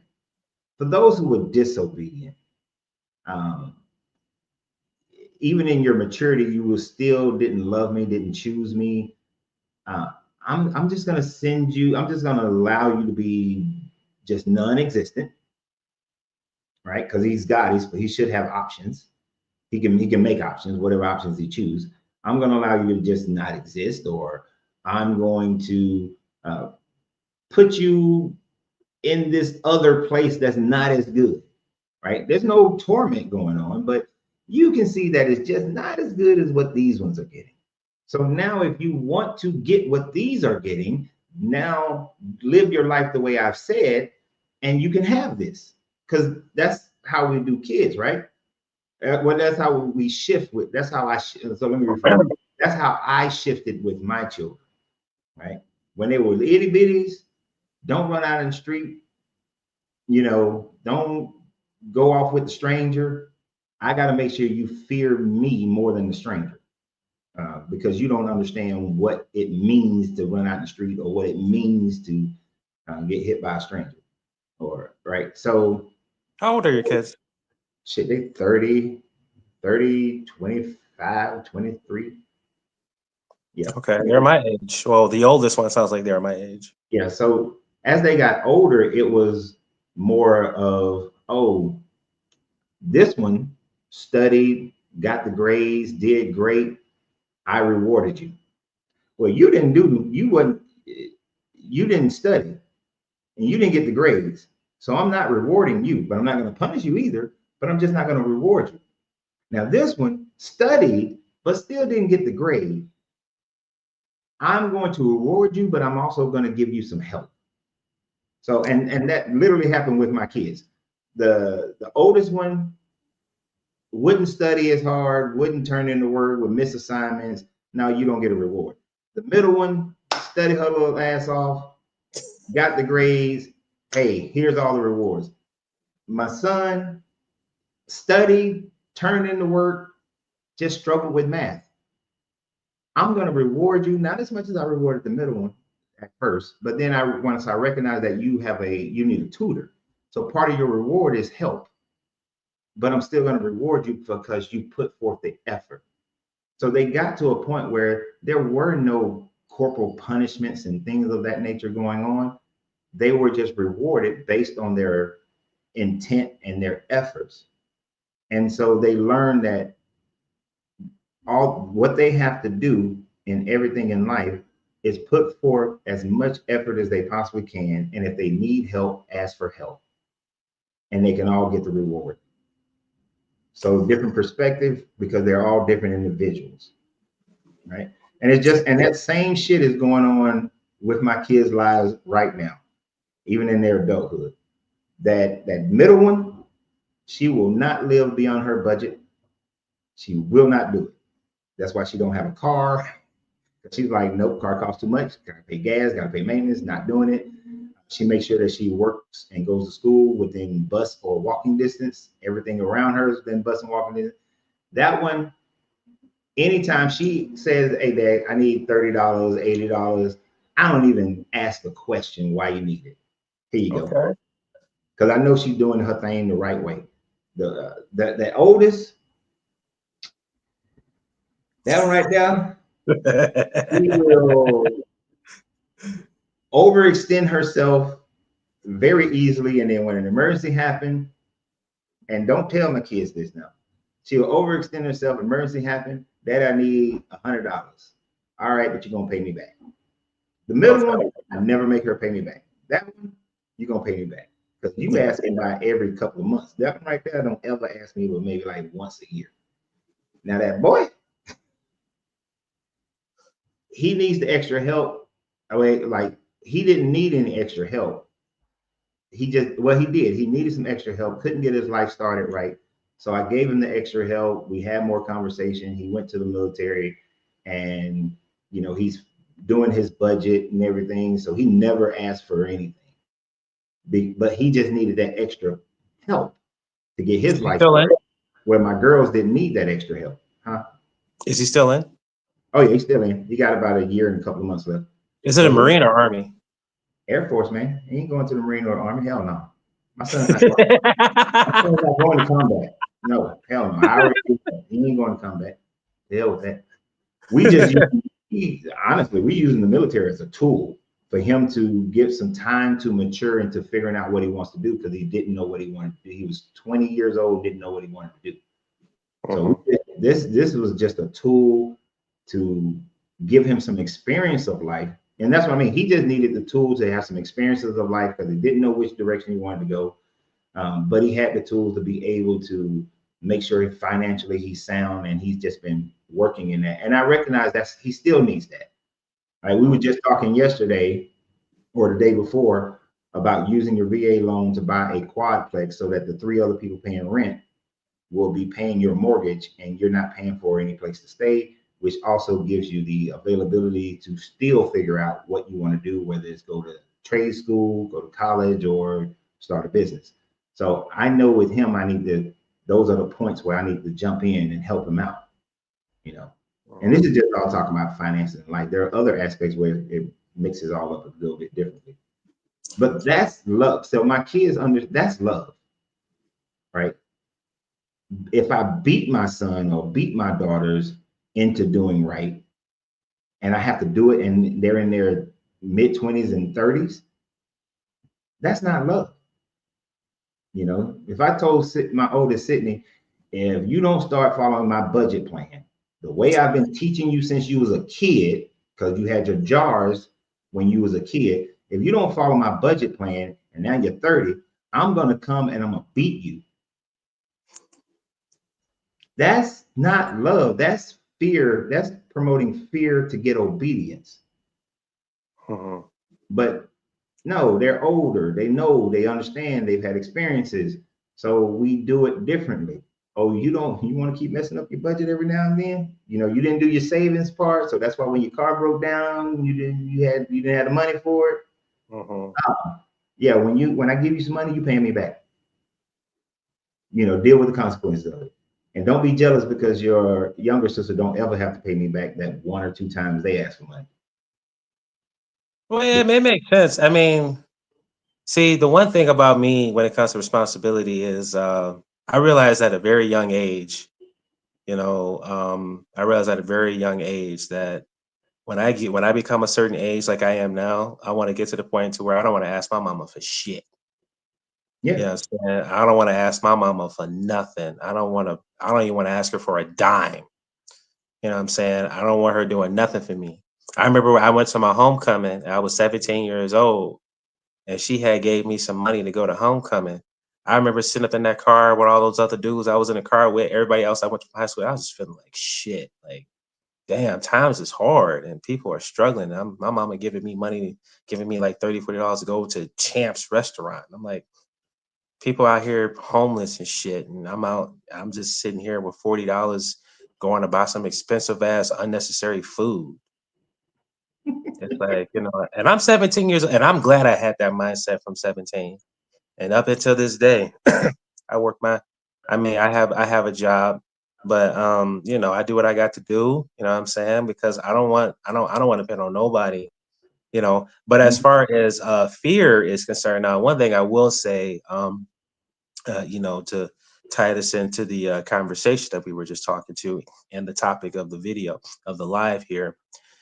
When it comes to fear, I have spent damn near my whole life, even in the military, living in fear. And I've feared everything. I feared my own shadow. I feared my mother, my my family, trying to date women, feared dudes in school and stuff. And I know all about living in fear. I actually caught real bad. I was in the Marine Corps, and I remember it was February of 2015, and I had took some time to go away with some Marines. We wanted to go to, have you ever heard of Amway? It's like a pyramid scheme. Yeah. So we Marines, all different ranks, from staff sergeant to my rank. I was a private first class at the time. I think I was I think I was the lowest rank there too. Yeah, wasn't a smart move. But anyway, we had went and staff sergeants had their wives, corporals, sergeants, everybody had their wives and families, and we all I was stationed at Cherry Point, North Carolina. We had drove from North Carolina to Minnesota to an Amway meeting. And I was a 22-hour drive. So I remember sitting in. We had a 2008 Pacifica. It was a white Pacifica. I'll never forget it. And I remember sitting in that van from day one, just scared. Like, I'm thinking one of these staff sergeants is gonna make me pull over and be like, "All right, do some push-ups. You done pissed me off," or whatever. These are all kinds of anxieties that are going through my head. And I remember I was feeling like that for the whole 22 hours. Kid you not. And that's when I started realizing that I have major, major anxiety and I need to get some help. We Uh-huh. got to Minnesota, and they wanted all the guys and girls in separate rooms. All the Marines slept in the same room, and then all the the men, and then all the women slept in another room. I said, "Hell no, I am not sleeping with these dudes. Like, I'm not about to not about to sleep in a hotel room full of corporals and sergeants and staff sergeants and shit. Not happening." I'm already, shaking from the car ride I had with these dudes. Now you Mm-hmm. want me, huh? Now I'm Did you say? listening. Okay. And then I don't know. I just heard a noise. I'm sorry. But yeah, I remember sleeping in the I remember they wanted us to go to the hotel room together. And I say, oh hell no. So I ended up spending $400 to get a room by myself because I was in fear. I was in fear for the Marine Corps. I was just in fear, fear, fear. And this was basically, the fear obviously started from boot camp onto MCT. I don't know if you remember MCT onto Mm-hmm. if you're not infantry, so they call us POGs, Yeah. personnel other than grunt. You had like three different training processes. Yeah. First, there's boot camp, then there's MCT, and then there's MOS school. So this is when I was on my duty station. So this was after all the training was done. Right. And I remember sitting in my hotel room, and I just broke down. I was talking to I had a godmom who was in the army. She was a master sergeant in the army. So I got on the phone with her and I just started breaking down. I was crying in my hotel room because I was just so much in fear. And this fear was worse than any other fear that I have ever been in. This fear got to the point to where it got to my mental, and I just haven't been the same since. I got back, I was scared. I said I never want to see these specific Marines ever again. You know what I'm saying? And I just been scared in the Marine Corps. I couldn't even sleep at night, and so on and so forth, because in fear and obedience that they teach you to do for higher ranks and stuff. I mean, I got an honorable discharge. I got released. They gave me my benefits or whatever the case may be. But that fear, and it really just that fear eventually what it did was it turned into anxiety, depression. It turned into anger. Now it's turning into anger. So fear is a negative aspect of your brain, at least in my Mhm. opinion. And it doesn't activate, good stuff. So I think, when I read how God wants us to basically fear him and be afraid of him, what I'm saying? I say to myself, that's a slave mentality right there. You know what I'm saying? Right. Because that's what the white people, and no offense to any white people on the show. I love everybody. I'm not racist, I promise. But that's what the white man, I believe the white man used to enslave the blacks. They used it fear and trembling to get everybody to listen. I remember listening to a line from Fat Joe, one of the rappers, and he made a song. He made a song on LL Cool J. He rapped a verse on LL Cool J's "I Shot Ya." It was a remix, and I remember this is the one verse I remember about that whole. I remember a lot of verses from that whole song, but that one verse I remember that Fat Joe, the rapper, said was, "I'd rather be feared than loved because the fear lasts longer."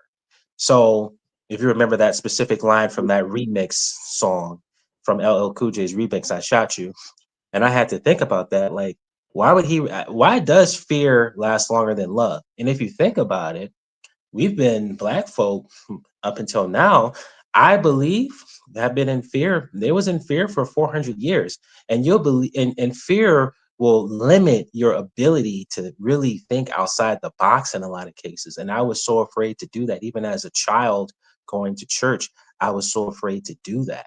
You know what I'm saying? I was so afraid to question, afraid to really look into some stuff. It was really until I got tired of being scared and I got frustrated, I got angry. You want to know when I really started getting angry about this whole thing with religion? Believe it or not, is when Donald Trump had his first term in office.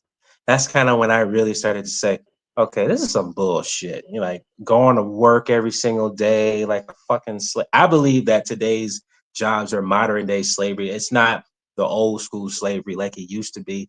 I feel like it's still slavery in a way, but it's not as bad. There's still some choices behind it versus back then. They didn't have a choice. But I said, you know what? I'm tired of this shit. This is ridiculous. You know what I'm saying? Like, I want freedom. I want to be free. I'm tired of being scared. I'm tired of fearing my bosses, fearing my supervisors, and these people are treating me like shit. And I'm scared of them because I'm afraid to lose my job. You see what I'm saying? Just Mhm. afraid, afraid, afraid. I toss and turn at night, can't sleep, trying to please these people. And that's what happened in the biblical scriptures, where you basically have it was in the Bible that there was two ladies. One of them, she was basically, I think she was in fear that she was too busy trying to please God and so on and so forth. Of course, Christians will interpret that and say, well, Jesus, doesn't require much from you, basically, when they use that story. But I don't know, man. That's another thing about being a Christian. It is not as simple. People think, oh, believe in God and be baptized of the Holy Spirit. No, there's more to it than that. They say, Mhm. well, people will say, well, if you really love God, you'll follow all of his laws and all of his ways. That's 613 ways. I can barely even follow the 5 ways that my mom taught me. That's 613, right? Yeah. So, if you love God, you'll do this. If you love God, you'll do your laundry. If you love God, you'll sweep the bathroom. You'll clean the toilet. You know what I'm saying? All of these little nicks and picks. I'm like, that's a lot to prove that I love someone that I don't even, you know what I'm saying? I don't even know if this man even exists. I've never seen him. I don't know what his character is like. But they say Jesus so loved us that he gave his life on the cross. And it's like, okay, well, let's really look into that. Okay. Now, Mhm. this is where I do get a little bit biblical. Hold on You for one know, second. I gotta answer something real quick. go ahead. I mean, I'm gonna leave this door open so I can still hear you, but go ahead. Okay. So, should I wait till you get back? No. Okay, I'll keep going for the people that are watching. So, Jesus, he did basically, if you think about it, he did some things in the Bible, but if you really think about it, if you want to talk about the cross, he only did one thing. He just died for 3 days and came back to life. And he's saying that, if you believe in me, if you love me, then I have to do 613 things versus the one thing that you did. All you really did was just come, you gave yourself over to the enemy and you let them kill you when you could have stopped it and you didn't. You know what I'm saying?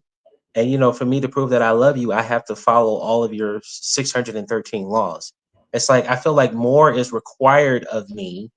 And it's the same thing. People say that before Jesus' death, because he was the lamb, so he's a sacrificial lamb. So some may interpret it as you no longer have to commit animal sacrifices, right? So, but then again, I would hear Christians say that, what would I hear them say?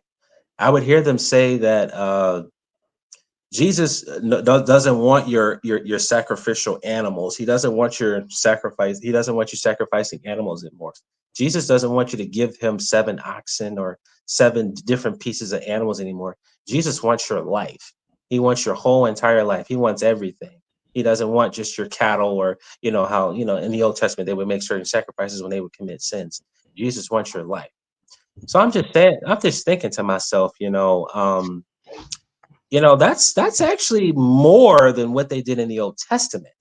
You know what I'm saying? In the Old Testament, when they committed sin, they just had to commit, God wanted this or that. He wanted different oxen, different animals, and different requirements of numbers for the sins you committed. Now God wants your whole life. He wants everything. You know what I'm saying? Mhm. I'm just like, that's like a credit union, right? So let's say I owe 300,000 plus interest at Bank of America. And then I switch over and then, somebody tells me, well, Kyle, come to this credit union. We'll take good care of you. We'll do X, Y, and Z, but your interest rate's going to go up another 7%. That's basically what that is to me. You know what I'm saying? Like, so we done went from, if I committed, all I had to do is give you certain amount of animals a month for the sins I committed to now I have to give you my whole entire life. And I'm just like, that's, you know what I'm saying? Like you just raised the bar on me a little bit. You know what I'm saying? So, and like I was saying while you were gone, Jesus, his sacrifice, he only basically did one thing. Yeah, I agree. And I have to do it 613 things. And on top of that, too, Hmm. you know, Well, um, the Jesus character did, according to the story, he was following the law, and he yeah, does tell the people that even with his sacrifice, you still have to follow the law. right, And yeah, those laws are those 613 laws, rituals, and what do you say? Follow all my laws, my commandments, and my rituals, which mhm, and you're supposed to follow all of them in perpetuity. So the sacrifice of Jesus didn't change any of that. It just yeah, gave you an additional scapegoat for the shit that you don't follow. no, And, and and if Jesus had actually fulfilled the prophecies, then the Levitical priests would still be sacrificing. They would have never stopped sacrificing animals and shit. And I think this whole cross thing is a bribe too. My whole thing. Let's go back to I don't know if you got to get people on the live. I'm gonna try to make this quick because I want everybody. I want somebody else to get on. Now you're gonna make it quick because we 3 hours and 30 minutes, 38 Huh? minutes into this. I say it's gonna be quicker because we 3 hours and 38 minutes into this live. Oh, you get off in 4 hours. I usually get off in three and a half hours. Oh, all right. I don't want to keep you. No, All no, right. you're Okay. because there is one thing that there's a series of questions that don't have anything to do with this that I do want to ask you. Go ahead. I know I've asked you before, but I don't remember. What is your percentage right Oh, for you talking about? Oh, well, I told you I don't really care about that, man. I told you I don't. now? Yeah, no. Mine's is. Remember, I told you mine's is gas money, but mine's Yeah, is low. that's right. Yours is yours. You one of my. You like Yeah. Brandon. You one of the ones I want to punch in the throat. Maybe it's a California thing. I But mean, if I do decide to go for it, I mean, you know, I think I know the process, but you know, for me, even your trip and the fear, everything that you just said on here is a case of PTSD from the military, yeah. concerning the fear that you had, the anxieties that you had, and you said you went and got help. Did you get that help while you was in? Not while I was in, no, but I Okay. did talk to some people afterwards. Yeah, so you can be able to bring those records in, even the ones from that you talk to outside. And of course, what a lot of them do understand is that it's different for the Marine Corps than it is for the Air Force and the Navy. In the Marine Corps, if you go in and you start saying that you have depression and this sort of thing, it will wreck your career. So you have to suck it up, right? Because the Marine Corps will treat you like trash if you go in to see a therapist. And if you plan on staying in, and so you never tell me you wanted to get out. It's like I wanted to stay in, but I knew if I went and got help from my PTSD for the anxiety and the PTSD from these events, that it would have ruined my career. I would have never gotten promoted. I definitely would not have. I would have got to sergeant rank, and that would be it. But then the Marine Corps only limits how long you can stay in as a sergeant, so you've got to hit staff sergeant. And What was your rank? What was your rank? Staff sergeant select. I was a staff sergeant select when I got hurt. Were you a drill instructor? No, never. Hell no. Were you a recruiter? No. My B billets was I&I staff. That's security forces, right? No. I&I is when you train reservists. When you when you're active duty at the reserve stations, and you're the trainers, you teach the reservists when they come in. Okay, because now to be a staff sergeant, I think they changed it, but now you have to either be a drill instructor or you have to be a recruiter. Otherwise, you can't rank up. Yeah, I&I staff used to be considered like a partial B billet back then, but they changed that. I would have went to security forces, embassy. I would have took embassy duty if because embassy duty is still considered a B billet, right? I've never heard of that. I just know security forces, drill instructor, or recruiting. If security They forces, might do combat, MCT. You know, the trainers in MCT. Yeah. They might do. What does MCT stand for? Marine something combat training. Okay, that's terrible. I'm sorry, but yeah. If you're a combat instructor, then that might be a B billet now. If security forces is a B billet, then embassy certainly is a B billet. Okay. Yeah. So I would have done that, but I would. One of the things, and this is helpful for you, that you know that if you go and say that you got some kind of depression or whatever, you're not going to get a B billet. So therefore, you're not going to get staff NCO. So your whole career was wrecked because of that, right? What I'm trying to get to here is the anxiety and freedom that you are still dealing with right now, right? I'm gonna treat you like I treat my son, because that's how you acting right now. So let me make you big faced. If you do the due diligence within 2 years, you could be at 100%, right? At 100%, the VA is going to pay you over $4,000, a little over $4,000. There's a couple of extra ways to get a little over that $4,000. We can talk about that off screen, but because that ain't nobody's business. Now, at $4,000 a month,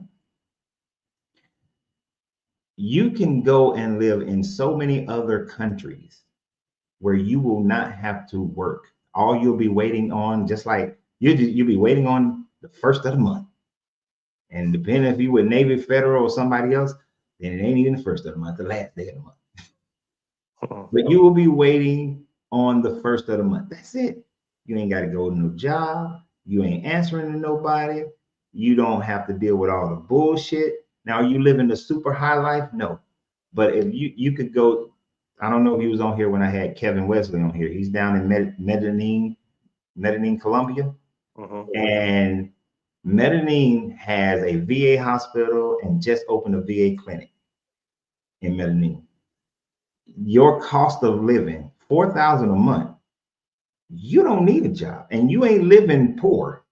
You live in like a little upper middle class with 4,000 a month in Medellin.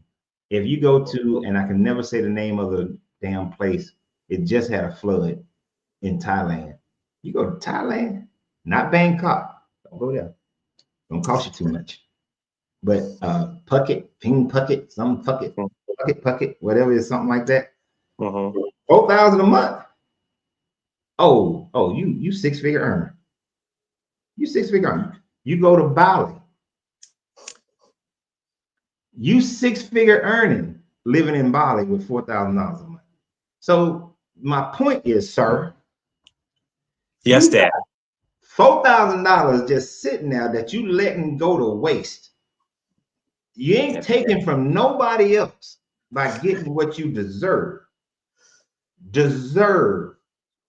Because hell, just going to MCT was bullshit. I went to MCT in February. It cold as shit in Camp Geiger in February. Yeah, it was Camp Geiger. Yeah, I went there. Oh, so it was always Camp Geiger. Okay. Yeah, it's always Camp Geiger. Yeah, on the East Coast, it's always Camp Geiger. Yeah. But you went to Camp Geiger. At West Coast, they still do it at a combination 29 Palms and Pendleton. You went to Paris Island, right? Yeah. Yeah, that's where I went to boot camp. It cold as fuck, Camp Geiger. Hated Camp Geiger. But just, do you remember them long ass humps that you took to Camp Geiger? You fucking up your feet. We did have to do a lot of hiking. Yeah. No, I remember fucking humps at damn. Yeah, that's the name of the place in Thailand. Yes. Phuket. Okay. Phuket. Man, Phuket, $4,000 a month, bro. You living like a king. You live in six-figure income in Phuket. Okay. And you have all your modern facilities that you would have here in America. America is not the only industrious place, or other expensive places are not the only industrial. You can go to Crete. Now, you go to Athens, your ass is broke at 4,000. But if you go to Crete, 4,000 a month, you good.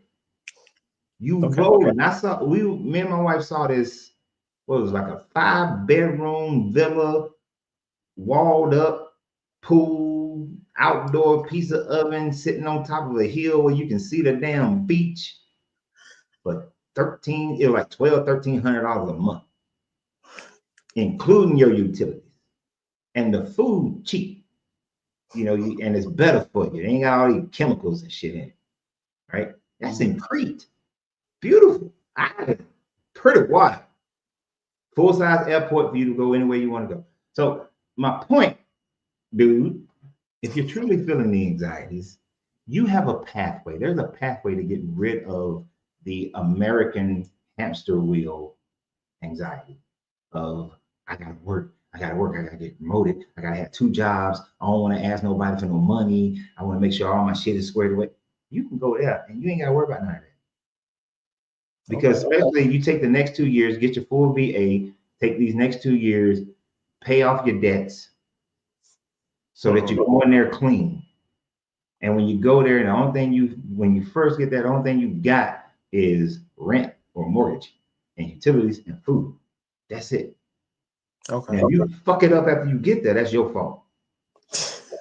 But you got 2 years, you save up some money, you get there, you buy your little $5,000 car because you chilling. You ain't going nowhere anyway.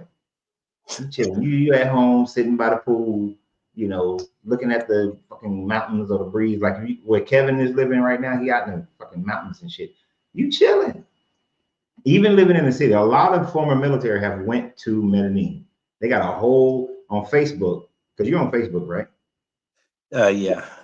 Facebook and TikTok, there's a whole fucking group of veterans in Medellin. Whole bunch of them. Medellin? Medellin. Okay. They say, yeah, but some perm. Don't be trying to go to Bogota. That's gonna cost you too much. Gas in Medellin. All right.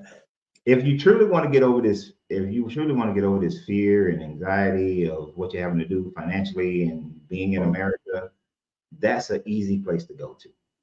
Mm-hmm. You just got 2 years of work to get there. Because it might, in today's climate, it probably take you about 2 years to get your 100. Right? You might get it first try. You know, if you're like me, you'll put in every goddamn claim that you can put in right off the whip. And don't pay nobody to put your claims in either. That's bullshit. Okay. There are people who will do it. There are veteran associations that'll do it for free. Like in Georgia, it's called state VA. I don't know what they have in California, but there are plenty of people who can help you do it. Hell, if you contact me offline, I'll help you do it. Right. And then contact me offline. If you do it, contact me offline. Well, contact me online so we can talk offline. So I can give you some other permits that you need to have when you go in for your CRTs, because you can fuck it up by saying the wrong thing. It's all about the vocabulary that you use when you're in those situations. But yes, you can get off. You can go. You can release these anxieties. I mean, well, this is the start, man. Your channel, your live, Deconstructing Christianity. This is the start. Okay. So you've already helped me out a lot. I mean, let's get you financially in the right position so that you can actually enjoy. Because you're 30. Yeah, right? 32. When I was your age, I was dumb. I was like, oh shit, you know what? I'm in IT. I'm making 180 a year. I ain't got time for all that VA shit. Man, if I wish I would have did that shit back then. That would have helped so many other things in my life that I wound up fucking up if I would have done that. Plus, I would have been taking better care of my body as well. So all this, like, I just sat in this funky ass chair last night, and now my back hurting like a big dog. Just sitting in the chair. I can't even sweep the floor. I could pick up a sofa and have no pains. But if I sweep the floor, that movement fucks my back up. I have to sweep the floor like an old person where I'm just, I'm just like this. Do you still PT? You still PT every once in a while? I'm gonna do when we move. I will do more exercise because I have access to a pool. And pool workouts is gonna be more beneficial to build up the muscle. Just remember 1, 2, 3, 1. Yeah, we're not. We a year away from that kind of workout. But no, dude, okay, I'm sorry. I don't remember any memories. I'm sorry. And that everything I just told you is for every veteran. If you're a veteran, then you are missing out on what you deserve. Stop all this. I don't want to take from nobody else. I don't really need it. And that bullshit. You ain't taking from nobody. You ain't taking from nobody. You see, even in this government shutdown, have they said anything about not paying veterans? Hell no. If you want to piss off a group of people, they're pissed off the people who ain't getting they SNAP money in a couple of days. They ain't gonna piss off the veterans like that. I'm a little worried about that. Yeah, they ain't. I don't get SNAP, but I'm worried about those around me who are not gonna get it. How crazy they're gonna act. Yeah, they gonna lose their shit. They killing the food banks right now. That's why I told people yesterday, go to Angel Food Ministry is one of the bigger ministries that I know about. I will give the Christians credit in that one, but they ain't fucking with veterans, and you see they ain't fucking with they act like they want to mess with the military pay, but they don't mess with us. They gonna pay us. They're the wrong group. They're the wrong group to fuck with. I can still hit you from 500 yards. Did you have an M16 or M4 in the service? Yeah, the 16. M16A2 service rifle with a 203 grenade launcher. I used to be able to do that thing with my eyes closed, man. You still probably can. I gotta get used to it. You get to a range, you'll be quick. You know how to do it. But yeah, get your shit, because if you really want to release yourself from this anxiety, I mean, you've already released yourself from the religious anxiety. You're still in that process, and that's good. But if you want to release yourself from this American anxiety as well, get your VA and get the hell on. Okay. And you're still gonna have access to everything. It ain't gonna matter, and you're probably gonna have a better quality of life. And you single, right? Single, no kids. Black man overseas is a whole nother world, bro. Yeah, I'm not quite proud of that. I want kids. Ain't nothing wrong with having kids with somebody from somewhere else. And don't get it twisted. If you one of those, if you say, wait a minute, do you like black women? So I like all women. I like all women. I like them all. I don't find dark-skinned women attractive. Dark-skinned. And that's But fine. I mean, but you know what? To be honest with you, man, I don't care if they're dark-skinned. To be honest with you, I'm trying to get into a time in my life where I need to quit having so many picky choices. I mean, just be attractive, be someone that I could talk to, be someone that loves me and I can love you back. I mean, And attraction matters. Attraction matters. it does. You just can't talk to none of my daughters, but attraction matters. Are they dark-skinned? The two that are single, yeah. Okay. Like I said, man, I'm looking for love, bro. They're like my complexion.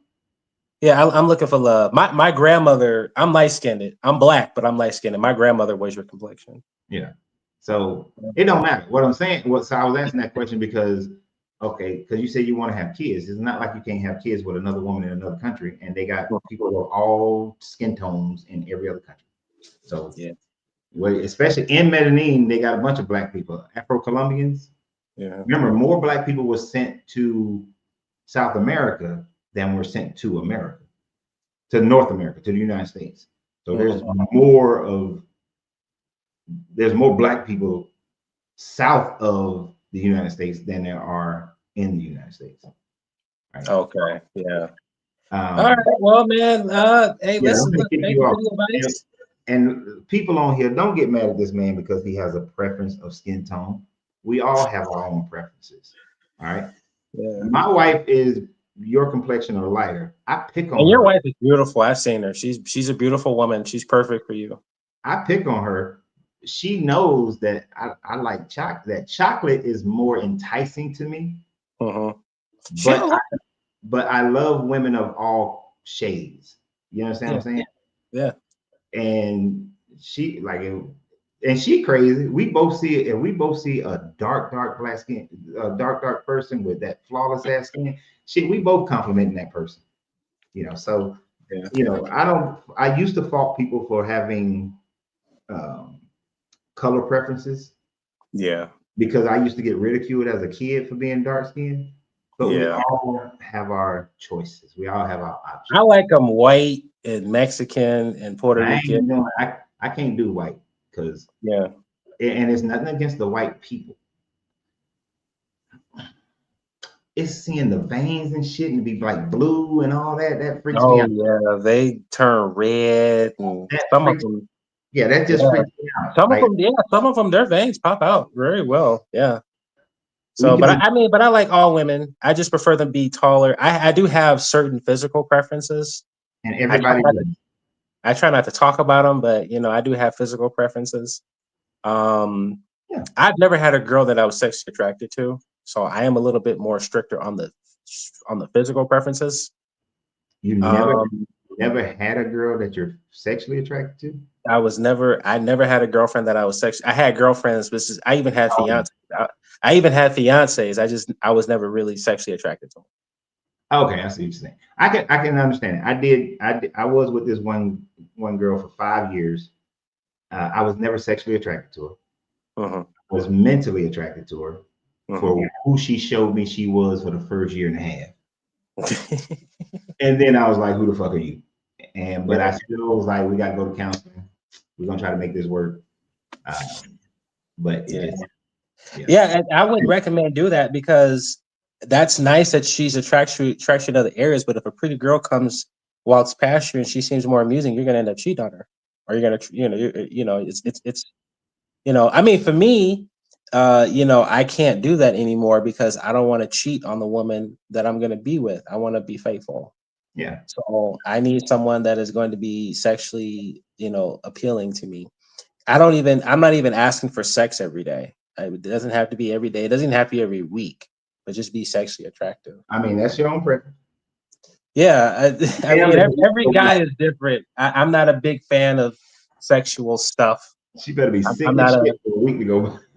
Yeah, a month can go by honestly. 2 months, 3 months, I'm fine. It's just 6 months even, Okay. twice a year. But it's just I can it's just I'm not a very I mean, of course I'm a guy, right? I think about women and the poom poom all the time. Okay. But you did say I remember you had a live yesterday and you said that the poom every guy remembers that poom poom or remembers that when the tongue goes below or something like that. Somewhere Westwood along that. 3000, the best head they ever got in their Yeah, life. that when it comes to me, if I am not big on that. Matter of fact, I prefer that not to happen. If you can give me something else, then it's like okay, I'll remember that, but not that. Yeah, Not the I'm flip flip. no, I don't do that. I can't. I tried that once before, and I ended up crying to my stepfather about it. I was in tears. What was she using her teeth or some shit? Scraping the shit out of it? Yes. Oh, so you just had somebody who didn't know what they doing. No. It was the first time for both of us, and we did it we did it on the playground in one of the kids' playgrounds. Well, kids, I mean, one, you were kids. Two, I if was a they teenager. using their teeth, 99% of dudes don't want to feel teeth. Yeah, That's terrible. But yeah. if I you, felt bad. so you haven't done it since then? Not, I have, but I just prefer that. I prefer something else than that. Man, you got, okay, you just ain't had the right one. Let me come on to Atlanta. Let me call up some people. Nah, Nah, man, I'm not big on the tongue below. Like I said, I prefer something else. I just don't want to say it on the live, but that's not one of them. I don't care about booty, poom poom. I find something else attractive on a woman. what you Just put it in her ear or some shit? What the fuck you talking no, not I'm not that disgusting. Like I about? said, I would say it, but I'm trying to keep this private for Are right you now. saying it for my sake, or are you saying it for your sake? Not saying it for my sake, or not saying it for your sake? Because I'm saying it for the people on the live that are I don't listening care to nothing about what they think. it. I have a 'Cause I'm damn. curious now. All right. I have a damn. I shouldn't have brought this up, but it's You okay. did not have, but you did. Yeah, I have a, female foot fetish. Oh man, I thought you were gonna say something that was like Yeah. way out there. Yeah. So you talking about foot fetish, her putting Yeah. her feet on you, or you putting her feet in your mouth? No, no, I don't suck toes. No, not that kind of no. But So yeah, her putting her feet down now. yeah, yeah. That's what I'm also before prefer. Gotcha. Yeah. So Yeah, let me I'm say, a toe kind of guy. so I don't know any other place in the world, but I know if you go to London and you go to Piccadilly Circus, behind Piccadilly Circus is the red light district. And there is, Mhm. I don't know if it's still there, but there was a boutique there. And that's the first place I ever saw that. It's a Mhm. whole goddamn thing where you lay down and then these women feet come out. And they feet be like fingers and Ah, shit. And me and my guys were sitting there, a bunch of Marines. Now, yeah. I ain't gonna lie, a couple of my guys did get down there and they was like, I gotta Mhm. try this shit. And Mhm. according to them, because I couldn't see it myself, but according to Mhm. them, they was just like, that shit was great. So it's all right to have foot fetishes. Yeah. Everybody, look, everybody got their own little fetishes. Everybody got their own things that they might be embarrassed if society knew about it, But one of the freeing things to me in this world is to be able to be yourself, right? Yes. Free Like yourself to be yourself because your greatness is non-negotiable. Good exactly, journey, good like vibrations. Yes. exactly. There are certain fetishes that I have that people may think I'm crazy. I don't give Yeah. a damn. Like I've never been able to accomplish it, but for some reason, like a lot of guys, I have a little person fetish. Okay. You like short people. No, shorter than that. You like midgets? For some Okay. reason, Hey, listen, look, man. I'm not finna judge no staff sergeant who. Well, you were a staff sergeant. You yeah, are always a Marine. I'm not yeah, finna judge no man who knows his history. yeah. And like we used to sit in the cigar lounge, and the guys in there, I learned that a bunch of men got a fetish towards midgets or dwarfs. Like I they just don't. want I to don't experience find it. it attractive. I That's just said just a me. bunch of men, but a lot of us have that fetish towards that. It's just like a lot of men have fetishes towards Asian women, right? Mhm. It's a fetish. There ain't nothing wrong with having your, as long as the people are consenting and they're adults and whatnot. There is nothing wrong with you having or anybody having their fetish as long as somebody agrees with it. I watched a dude who liked getting punched in the balls. That motherfucker crazy as shit to me, but he likes it, right? Yeah. That's what he like. Some people like the whole, all the BDSM and the sadomasochistic stuff. That's their thing. As long as they're in agreement with it, Mhm. do you. So don't ever be embarrassed about whatever it is that you like. Because my brother thinks that I'm crazy about the midget thing. I Yeah. told him, whatever, man. Ain't neither one of us got a dude who's come to the lounge. He has a fetish about the women with no teeth. Well, I can see that. Because he's I talking don't about have that fetish, but I can in see. my mind, I'm with you. I can see it in my mind. Yeah. I just can't, I just can't, she gotta be Do you young. remember? You remember that? That's the Oh, yes, scene off of Soul Man with Bernie Mac, where he goes into this hotel room with this white woman and she takes the teeth out of her mouth. yeah, I Remember that? remember Remember that that part? scene. Yeah. Yeah. So I can see that. At least you ain't got to worry about no teeth. It's a safety guard. You ain't. Because You know teeth what I'm saying? work down there. You want to not do it well, have your fucking teeth. Right. But hey, so don't worry about it, man. If foot fetish is your thing, you might Yeah. need to go to Phuket because I hear it's Is kind that, of is that in London? no, that's in Thailand. Thailand? Because Okay. the Thai. reason why I said that because when I was in London and we went into that spot, almost every woman who stuck their feet out were Asian. Okay. I don't know where they were from, but Yeah. every last one of them were Asian. See. Here's another thing. As a Woman, deacon, huh? here's another thing. As a deconstructing Christian, I like how we're talking about this because this is real. This is real stuff. You can't talk about this kind of stuff in church. It all has to all surround itself around Jesus, and we have to pretend that this is not this and this is not that. And it's just like, man, this is prison to me. This is so narrow-mindedness. This is stuff I like talking to you about this kind of stuff because it's real. This is real. This is reality stuff. Okay. I feel like when I go to church, I'm listening to a bunch of delusional people. When it comes to relationships, oh, has a perfect wife for you. Come on. It's not even in the Bible that he provides people spouses. Yeah, it is. It's not even in the Bible. But that's why religion inhibits people from actually truly being happy. It's just like my man just said about, like he said, Coach, we know you're a nudist. You're damn right. And I'm not embarrassed about it. Oh I'm my not embarrassed about it at all. And if people don't like it, they can kick rocks. Now, am I gonna walk up and down my neighborhood like that? No, because that's a violation of civic code and just the general morality of the society we live in. But will I go up to Austin and go to Hippie Hollow? I sure as hell will. I told my wife I would go up there every weekend if I could. If time allows. You see what Chuck Mack Norris said? He said Jesus was about washing feet a lot. Yep.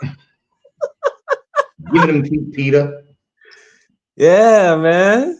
Let me get some Yeah, see, and that's the oil. thing, man. That's why I said I love this. This is open-mindedness. We're talking about what I like with foot fetish. I knew from when I got on the live the first time, man. I said to myself, you forever have my respect. I don't care if I disagree with you about anything. You will always have my respect because I like this open-mindedness, these open-minded this is what makes me feel better as a man that I could talk to somebody else about this. This is kind of like this is real. This is really helping me get over the fear. You're really helping me out a lot in so many areas. This is Absolutely. why I said this is back to your main thing. Christians fear the end times. Back to the title of the whole thing. You are helping me get over that fear. You are helping me get better with what's wrong with sucking clean toes? I'm sorry, I just don't suck toes. I don't care how clean they are. But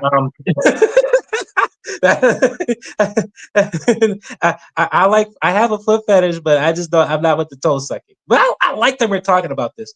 But that's why I said, man, you have helped me out mentally, and my anxiety it's still there, but it's declining because you're bringing out so much truth into this thing. You've done your research, you're studying, we're talking about realistic stuff, that is actually reality based. You have brought so much to the table.